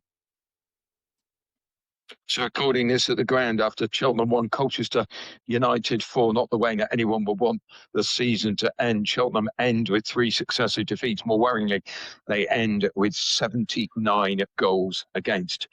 As last Saturday, was it a heavy defeat game? Not really, but Cheltenham were exposed. It's just a little bit too easy to score goals against Cheltenham at the moment. The first 3 in particular will have displeased Steve Cotterill. The first one, a slip by Jordan Thomas. Terry down, they left. Tavide had a bit of time in the middle to put it home. The second one, neat move by Colchester, but Arthur Reed allowed an awful lot of time to hit the ball from distance. Another goal goes against Cheltenham from the edge of the penalty area or beyond. The third one was the worst of the lot. Crossing wasn't stopped, and the Cheltenham tan left, and Anderson got ahead of Tomkinson to put the ball in. So 3-0 at half-time, but Cheltenham, to their enormous credit, rallied at half-time. Terrific header by George Miller, who's finishing the season very, very strongly. Luke Young's ball in, and it was fitting on a day that we honoured the great Neil Grayson to see George Miller score with a header that Neil Grayson himself would have been proud of. Cheltenham then looked as if they might get another one back. James Wilson had a goal disallowed for handball. You thought Cheltenham might just get another one to set up a grandstand finish. In the end, though, it was Colchester who got the fourth late on.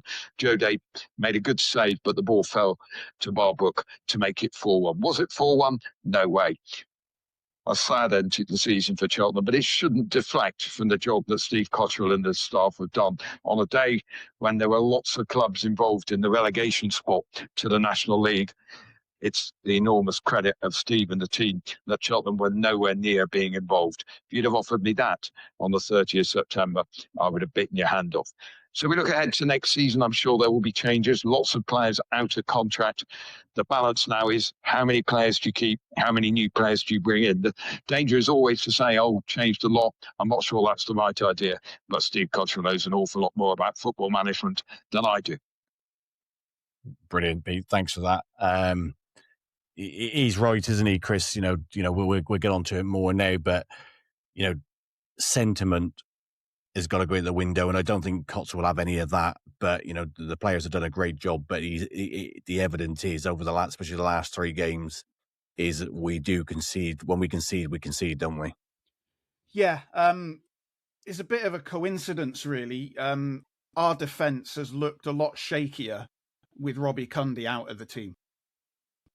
With Robbie Cundy in the team, we look a lot more solid and we concede a lot less goals.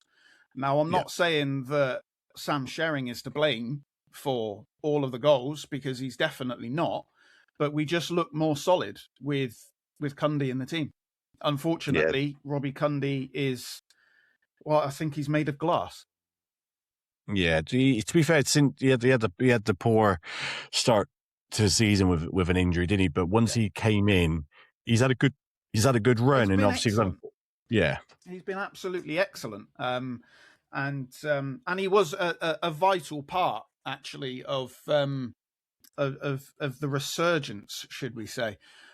He was excellent. After he came in, we looked a lot more solid. Yeah, he did. Before we get on to the game, let's talk about the awards before the game.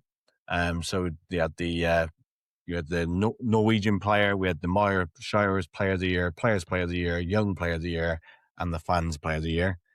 Starting off with the Norwegian Player of the Year, Jordan Thomas got that. Surprised me because I thought Isaac was going to have a clean sweep, but the embarrassment on Jordan's face when he had to put the but there was, what do they call it, the Viking hat on. So anybody who doesn't know, Cheltenham have a Norwegian Player of the Year. They got a Norwegian fan club, supporters club that come over on the last game every year, and so they get their own player of the season. The long story is, one of the people who started it, his sister came over from Norway to Cheltenham Ladies College. That's how they started supporting Cheltenham, and their group has grown and grown and grown, and they come up at the end of the season. But I was glad to see Jordan get recognition, because he's had some injuries. He had the injury at the beginning of the season, Chris, which I think he came back early from. But but along with Isaac, he's had a big impact as well on the team, hasn't he? Yeah, he has. I mean, he's been a bit hot and cold this season when he's been in the team, but he's got undoubted quality. Sometimes he gets marked out of the game, and some teams they know he's just going to cut back on his left foot. So they sometimes double and triple up on him. So it's been very difficult for him. But on the ball, his dribbling is absolutely phenomenal. And he creates an awful lot for us. And yeah, if that is his last game for the club, it will be a shame. But yeah, we'll see. He deserved a bit of recognition. Do I think he was player of the season? Absolutely not. But he has been a vital part of the team when he's been in it. He has. And I think John Palmer tweeted yesterday as he got brought off. He leaves the field for the final time. So John obviously knows something that none of us know. Well, I think we all knew, didn't we? But I think John's announced it before the club have. But yeah, he's another player. It'd be sad that he won't be Grayson Morning Road next season, because he is a player who gets you off your seat, isn't he? Yeah, absolutely, and that's what I mean. His dribbling. I think if you're playing Football Manager, you call that flair. He's a player that gets you off the seat, and he's a very exciting player. The only disappointing thing for me is we're not going to get a fee for him, but there we are. I wish him all the best. He's been excellent the last couple of years. Yeah, definitely, 100% agree. And then you had the Myers Player of the Year, the Players Player of the Year, and the Supporters Player of the Year. All went to Isaac Hutchinson. All you can say, it's just fully deserved, isn't it? He's 20 goals. Been a major part in the fact that, like, as Pete said, yesterday there was 4 or 5 clubs playing for their Football League safety, Chris, and Cheltenham wasn't one of them, and he's a big part of that, isn't he? He's the pivotal part of that. Without his goals, we'd probably get relegated. Let's be honest, we'd probably finish bottom of the league with about 9 points. Yeah, no, he's been absolutely fantastic, and the way we're set up to play now is set up for Isaac. We've scored the same goal about 8 or 9 times this season, and it's always get to the byline, cut it back, Isaac, put it in the back of the net. And it's been absolutely pivotal. He's had a great year. Fair play to him. I wish him all the best in League One, because that is where he will be next season. Yeah. What I do want to say is that yesterday, as you know, I managed to get Isaac's shirt for Cora, and that was down to Toby, who I've had a lot of conversations with over the course of the season, whether that's been away from home or on X. Really decent guy. As Isaac come to Cheltenham, there was a lot going on around Bristol Rovers and Isaac, and the Rovers fans were digging it, his family and what have you. But this is what annoys me with football fans. I know that we have banter. We take the mick out of each other if we're not winning and blah blah blah. But these people are humans, and you only had to look down at Toby yesterday, because I was up in the main stand. He was down towards the front because his daughter was actually mascot. Walked out with Isaac. And as the awards are going, he was crying. Yeah, no, look, mate, they're a lovely, all of them. They're a lovely family, yeah, absolutely all of them. Toby, Isaac's dad, Katie, all of them. They're lovely people, and yeah. Look, Isaac's done them proud this season, and I know full well that they're all proud of him. And they very rightly should be, because the work he's put in this season has been absolutely exceptional, and he's kept this football club in this league, not single-handedly, but his goals single-handedly have. like I say, I wish them all the best of luck. They're all a lovely bunch, and they deserve, and Isaac deserves a League One move, and I'm absolutely convinced he will get it. If he doesn't, Cheltenham Town's door will always be open for him.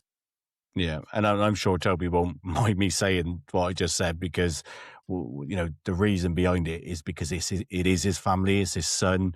His son's he's had a crap couple of years, and he's absolutely come to Cheltenham. He's bossed it. As I was talking to him yesterday, because my daughter and his daughter were playing with each other before the game, and like the way he just talks about not just Isaac, about Jake, who's done brilliant here, Folkestone, is it? Folkestone, yeah. He's done absolutely brilliant there as well, and he's just a proud father. So I don't get the crap that he gets on X, because he's looking out for his family. It's no different to what I would do, Chris, and what you do, no different to what Dave would do. And I know sometimes in the professional eye that it gets, fans will rip it apart. But just a generally decent family, and I echo what you say, Chris.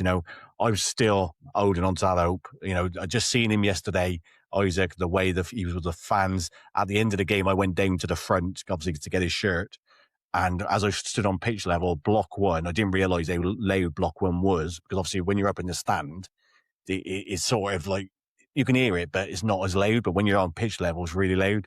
And he was all singing, Isaac Hutchinson, we want you to stay. And it was loud. He just stood there, tapping the badge and what have you. What I will say, Dan, is if he is in League Two, there's only one club who will be in League Two next season. Oh, that would probably be yes. Yeah. So, but yeah, I agree. I think I don't think he will be here, but it's the hope what kills you, isn't it? Let's go on to the game. We have to, Chris, unfortunately. So the final game of the season. But the game was all about Neil Grayson, wasn't it? For anyone else who doesn't know, he's battling dementia, and he's also said yesterday that he's been diagnosed with motor neurons disease, which is a horrendous. Dementia wasn't bad enough. An absolute great. I got a photo of him for the game. After 9 minutes, the game stopped, and I want to give credit to Colchester here as well, because not just. I was going to say that, Dan. Go on, you say it. Go on. No, look, you've got to give credit to Colchester. Not only did they stop playing football for a minute, every single player, every single member of staff, and I'd say 99% of their fans all stopped and just clapped for someone that is, look, I mean this in the nicest possible way. Neil Grayson means absolutely nothing to Colchester United fans. Nothing, really. And they really showed a lot of class and fair play. I will give them all the credit in the world, because that was a lovely touch, and Neil deserved that, and I honestly wish him all the best. Yeah, and it was nice as well that their ex account took a picture of Neil stood up in the main stand and paid tribute as well. So, like I said, really massive thank you to Colchester. But it was an emotional moment. The day started off really weird, because obviously there was a lockout at Walden Road. We got there at 11:30, because I said to Isaac's dad, I said, if you're coming up, we'll get into the clubhouse early and we'll get you a table. So, because as you know, Chris, it's hard to get a table. So we get there and we can't get in, and they're doing this massive search of the ground. Which again, Charlie started worrying a bit. She goes, "We've got something to be worried about." I said, "Charlie, if there's something to be worried about, the game will not go ahead." So that was 11:30. We got there. Luckily, the sun was shining. If it had been what the weather was like at 5:00, we'd all been in a bit of trouble. I don't know if you remember it, Dan, but a very similar thing happened back in the late 90s. It was literally about 20 minutes before kickoff, and we all got evacuated from the main stand. There was I believe on that occasion there was a legitimate bomb threat. Yes, didn't everybody go over and watch the game on the rec? On Wadden Rec, yeah. I remember. I was only a young lad, but I specifically remember that, and seeing that yesterday, that brought that kind of memory back to me. Thinking, oh my God, what's going on. But thankfully, it was just a little. They just wanted to, I guess, clear the stadium and clear it of any suspicious packages or whatever, just to make sure that there was nothing untowards going on. But thankfully, it was quite a long time before kickoff, so it didn't affect anything. Yeah, we managed to get in at 1:30, so it didn't really affect the day too much. Apart from one lad I know who had hospitality, and so that didn't really go ahead. So back to Neil Grayson, Chris. Obviously, you've been a fan for a long time. Talk about some memories that you've got of him. Oh, Larry, what a lad! Such hardworking. There is, if you want to show someone what working hard and what giving 100% for the cause means, just show them Neil Grayson playing football, because he gave absolutely everything in every single game.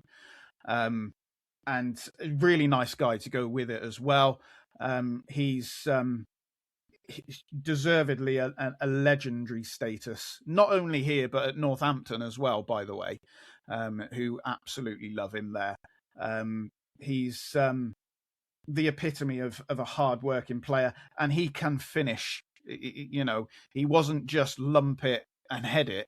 That wasn't. He was great at that. Don't get me wrong, but that wasn't his only game. I remember. Well, every Cheltenham fan should know about probably the best goal that's ever been scored at Whaddon Road. It was a bit Route 1, so I'm kind of going. Sean would tell you Christian Doidge's goal and he beat us 1-0. Well, yeah, don't really care what Sean says, but there we go. Look, the kick out by Bookie, and brilliant. Hugh Macaulay with a little flick inside. Hugh Macaulay, by the way, is a top bloke as well. I've got a lot of time for Hugh.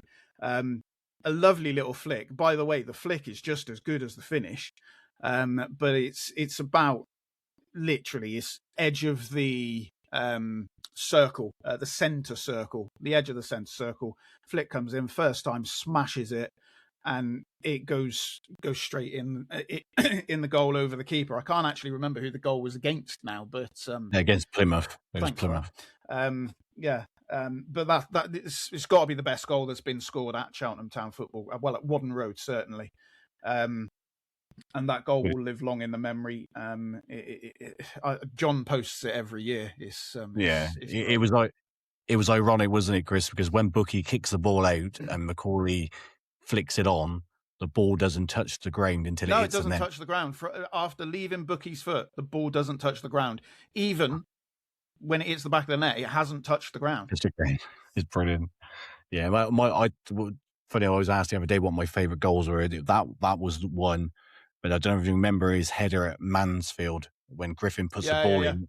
He arrives about 15 yards out, and the power, the power. It just reminds you of like a Shearer, Les Ferdinand kind of header. It was an absolute bullet.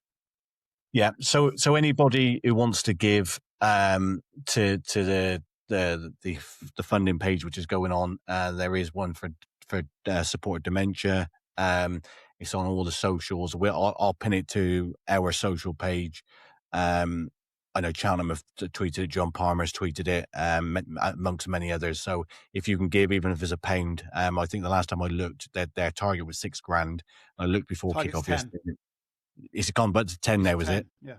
Yeah, so it goes to show they've surpassed the £6,000, which is absolutely fantastic. And I think Wilden, I know Dave doesn't like him, but Hereford have donated as well, because obviously we signed him from Hereford, amongst others.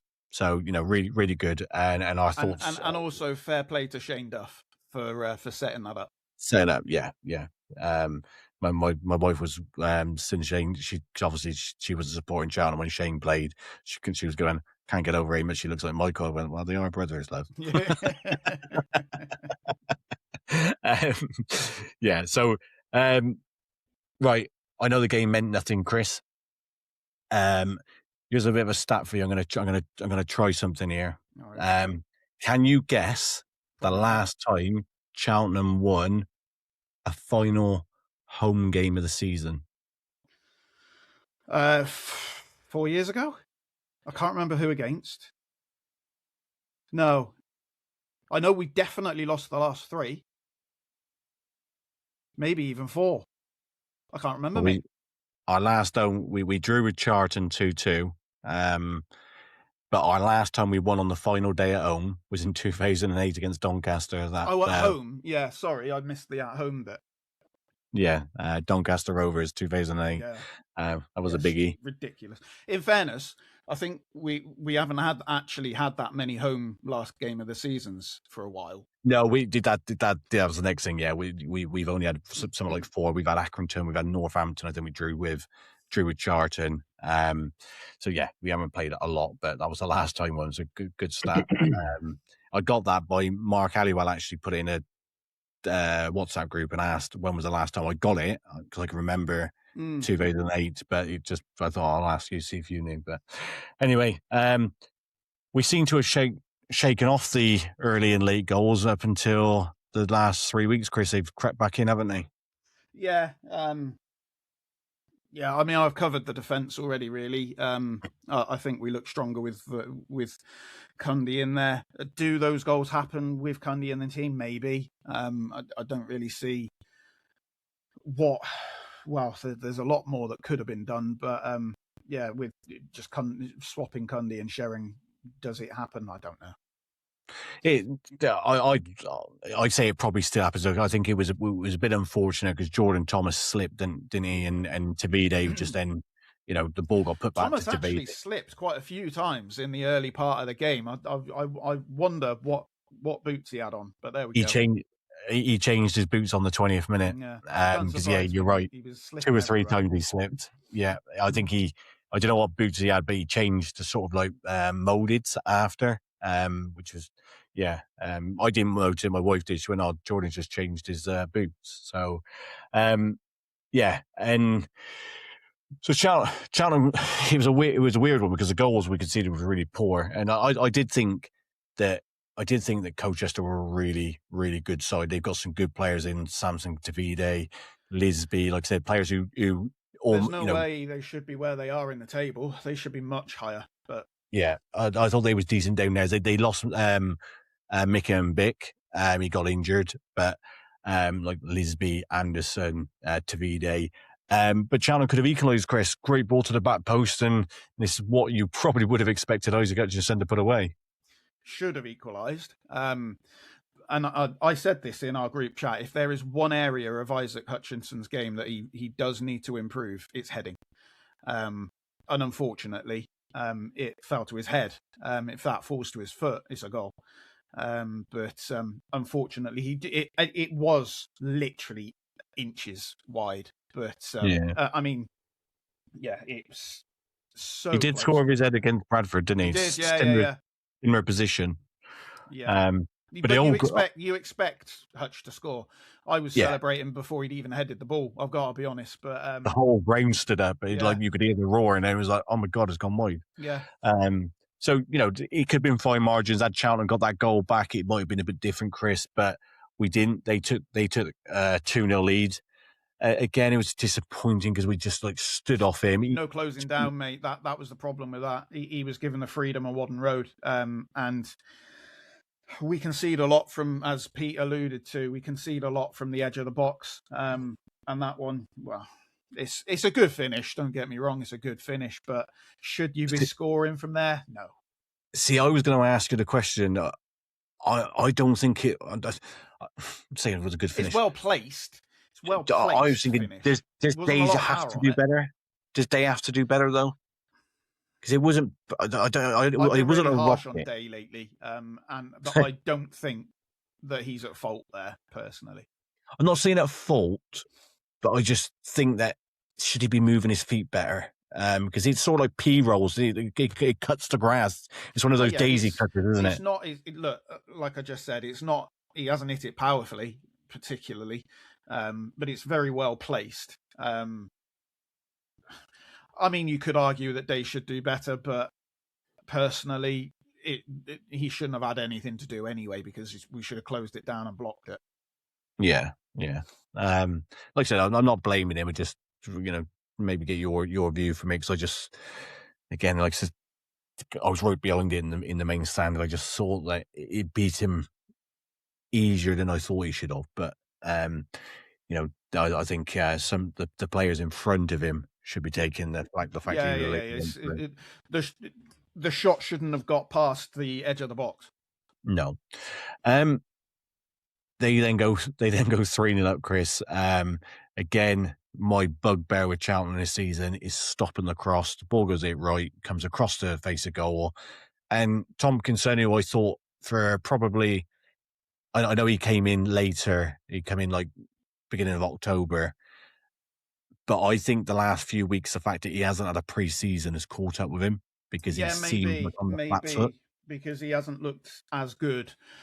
I actually, and this is a really controversial statement, I actually prefer Tompkinson at left back than I do at right back. Yeah. Even though he's right-footed and plays on the right hand, has played on the right hand side, I prefer him at left back. But it is what it is. I would prefer George Nurse at left back than anyone else that is in our current squad. And Nurse had done really well, actually, blocking the crosses up to that point, but that one got past him, and Tompkinson's on his heels, and he doesn't go towards the ball, and he gets... It's a really great run by the forward, and a good finish. But yeah, we've seen that goal before. Yeah, that's the disappointing thing, is the fact that he starts in front of the attacking player and he just doesn't know his bearings and he just nips in, doesn't he? Like 5 yards in, taps in. It was disappointing. It's a good striker's goal. It's a good striker's goal. Oh, if that's a goal for you, you're pleased at the movement of your player. It's a good striker's goal, but it's also poor defensively. 100%. Goes into half time. The Grayson does the walk around, which again was brilliant. The whole of Wadham Road singing as 1-0 Grayson. Never thought I'd hear that being sung again. And it was nice because when they got over towards block one, the players' purpose. Can you remember years ago when I can't remember what team it was. They would all come into the tunnel and they stopped and let the player go out on the pitch on his own. It was like that. The Grayson thought they were still walking behind him. They just stopped. And he just walked into the corner on his own, and in the Presby Road end, Colin Farmer was singing 1-0 Grayson, and you could tell that he's so humble. He was embarrassed by it, and he was going to the players, "Come on!" But he lapped it up. It was brilliant. We go into the second half. Cheltenham get a goal back. What a great header by George Miller! It was, actually. I've been critical of George Miller's heading as well, to be fair, but that was a really, really good header. It was almost, he had to arch his neck and kind of, yeah, it was a really good header. Really, really well placed. Really well placed header. Yeah, that's 4 goals in, I would say last 5 games, because he didn't come on against Bristol Rovers. It's been heavily rumoured. There's nothing official. It's not come from any well-known sources or anything, but it's heavily rumoured that he is off in the summer. I got a feeling he may move back up north. But he's a bit like Marmite, isn't he? Because even myself, Chris, at some points I've been, I think we should move him on. But then when I see this, because that's 18 goals he's scored in 2 seasons, and again, he had 3 months out with an hamstring injury. Do I want him as a number 1 striker? No. But would I keep him as a backup? Yeah, but I don't think George Miller would want to be a backup. No, he'll want to be playing football. Look, for me, personal opinion, I wouldn't be disappointed either way. If he's still at the club, I wouldn't be disappointed, and if he moves on, I also wouldn't be disappointed. And that's the problem for George Miller, really. I think the way I think on him is the way a lot of fans think on him, and that's the problem. He hasn't really got a massive connection with the fans in the way that Jordan Thomas has, and Isaac Hutchinson has. He hasn't got as much of that. Don't get me wrong. He's not disliked. Don't get me wrong. That's not what I'm saying. But he hasn't got people absolutely doing their nut saying they want him to stay. He's been good for us, particularly last year. But he's had an injury hit season this season. Look, if he moves on, good luck to him. If he stays, then personally don't think he'll play as much football. Yeah, no, I agree. And that's a fair comment. What you just said there, Chris, is he's never really had that connection with the fans. You know, just, like I said, he scored 18 goals. It's not to be sniffed at. And on average, if he wouldn't have missed those 3 months, does he probably equal like the 11 he scored last season? And you know, this is a striker who plays as a lone striker. You know, we complimented him last season was for the hold-up play he done for a striker who's not a big striker in terms of, like, you know, he done really well. But yeah, I think what you said is really fair in terms of, if he's here next season, you'll go, okay. But if he does go next season, you're kind of also like, okay. Because like I said, after the result, Chris, Cottrell does, and I'm pretty sure that he's not gonna be put sentiment into it, but if we want to kick on, we've got to be ruthless, haven't we? Oh, 100% we have. Dave, thanks for the bullseye moment there, by the way. Yeah. No, look, we have got to be ruthless. And yeah. Do I think we'll have the wholesale changes? I think people might be surprised that we don't have as many as they think we're going to have. And don't be surprised if we are not making the signings that they want us to make, because in fairness, there aren't actually that many top players at this level out of contract. No, and you know, I think we'll jump on that a little bit at the end of this chat in terms of expectation. But second half, it was fair to say the Cheltenham were the better side, weren't they? We was on the front foot. You were saying about Mo Fowle's chance where he should have scored. Yeah, I've seen it back. I was being harsh. To jot this one down, this is not very not very often that Chris will admit he's wrong. Yeah, so. no, look, I'm happy to admit when I'm wrong. I'm just not wrong very often, Dan. Yeah, there you go. Look, that was a really good chance. I thought at the time, he hasn't really tried to head that, but looking at it back, it was kind of glances, doesn't it? Stretch, yeah. And, yeah. I don't even think he touched it. I've got to be honest. I couldn't work out whether he touched it. He was definitely on the glance. But the talking point, what could have really got Cheltenham back into it was, and you're adamant it was handball. I'm not saying it wasn't by the handball. letter of the law. It's handball. Do I agree with it? Absolutely, 100% not. Because it's not as if it's his hand or his lower arm. It flicks up off his foot and it's sort of like his shoulder area, doesn't it? And yeah, I thought it kind of clipped his elbow area. But it doesn't. Look, it touches his arm and then the ball's put in the back of the net. It's good finish. Finish for a centre half. Yeah, but if the ball even breathes on your arm, you're getting a free kick against you. Yeah, I used to like the old rule. If it's ball to arm, ball to hand, you carry on. But you know, ever since that Liverpool Tottenham Champions League final where it is the player there, then they decided to bring the rule now. If it is any part of your arm, it leads to a goal. At least it wasn't the Thierry Henry France against Ireland. Whoever it was, yeah. Wasn't like that.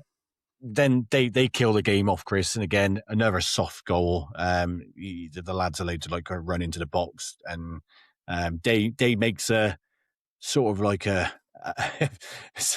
flappy save, and then they put the rebound away. But the disappointing thing is, Chris, you know, despite it being the end of the season, we're safe. We've done what we wanted to do. To finish the season with 3 defeats, 11 goals conceded. I think Cottrell's been very clever because he's come out and he's defended the team. You know, especially his comments yesterday. He said, "I've not really spoken about the game. I've spoken about thanking the players," which is I agree with. The result didn't really have any bearing, but the thing is, there was over 4,000 home fans there yesterday, which some of them you want to convince to buy a season Come ticket back next season. Yeah. That is the disappointing thing. One thing I will say that we haven't touched on was during our spell in the second half. It was for 15 minutes. Josh Martin was the best footballer on that park, and he was excellent. But then he did what is his problem.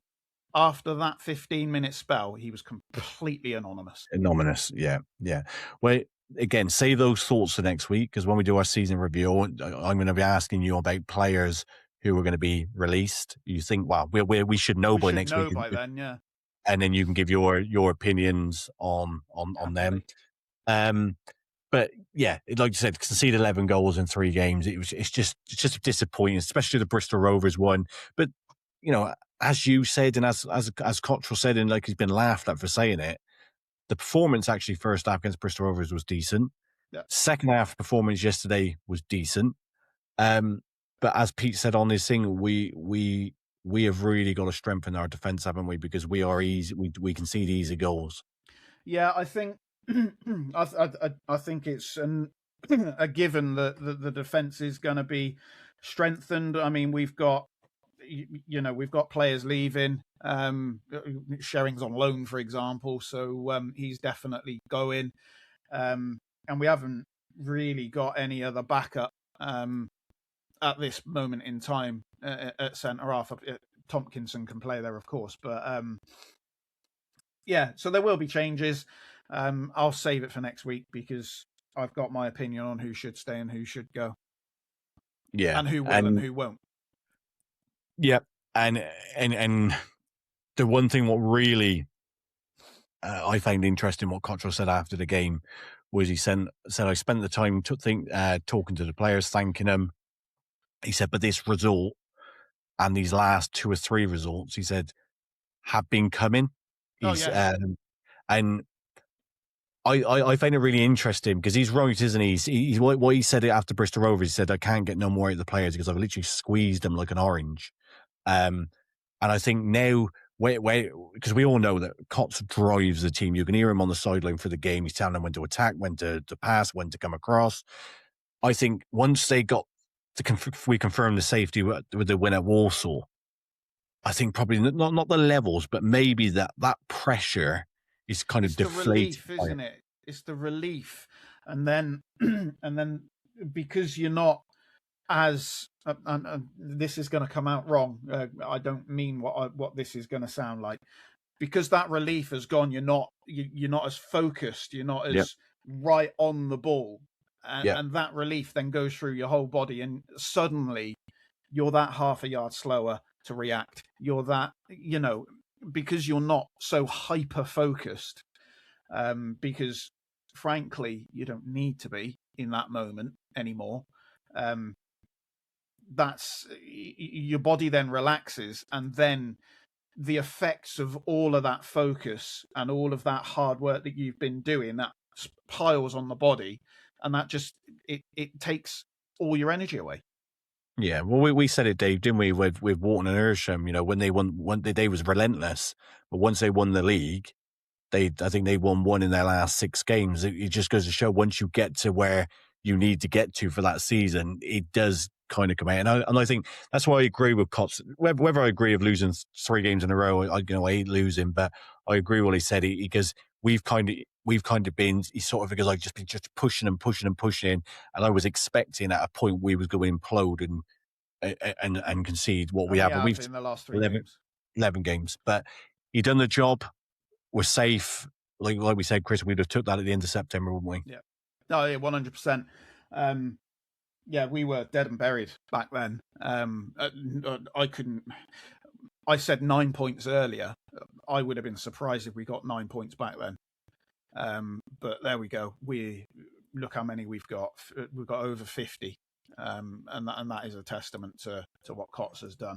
And those players and the rest of the staff, of course. But what I will add is those fans thinking that we're going to be challenging the top 3 next season. I think you need to temper your expectations a little bit. Yeah, because I've seen a lot of people on social media say, "Oh, it don't matter. We're going to go up next season." All this jazz.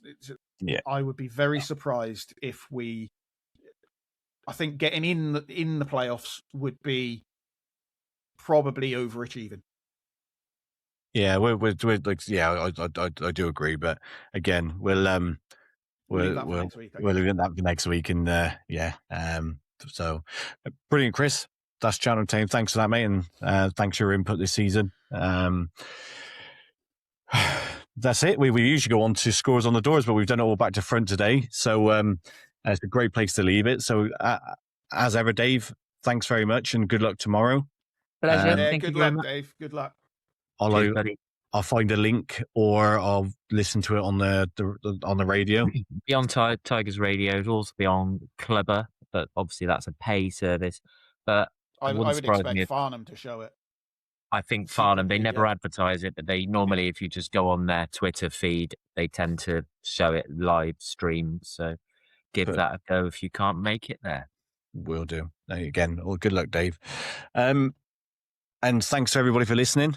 Follow us on X, Facebook, YouTube, TikTok, and Instagram. On a weekend where the Robins are united despite defeat, Forest Green, the playoffs can bore off, and City are not far from promotion. See you next time.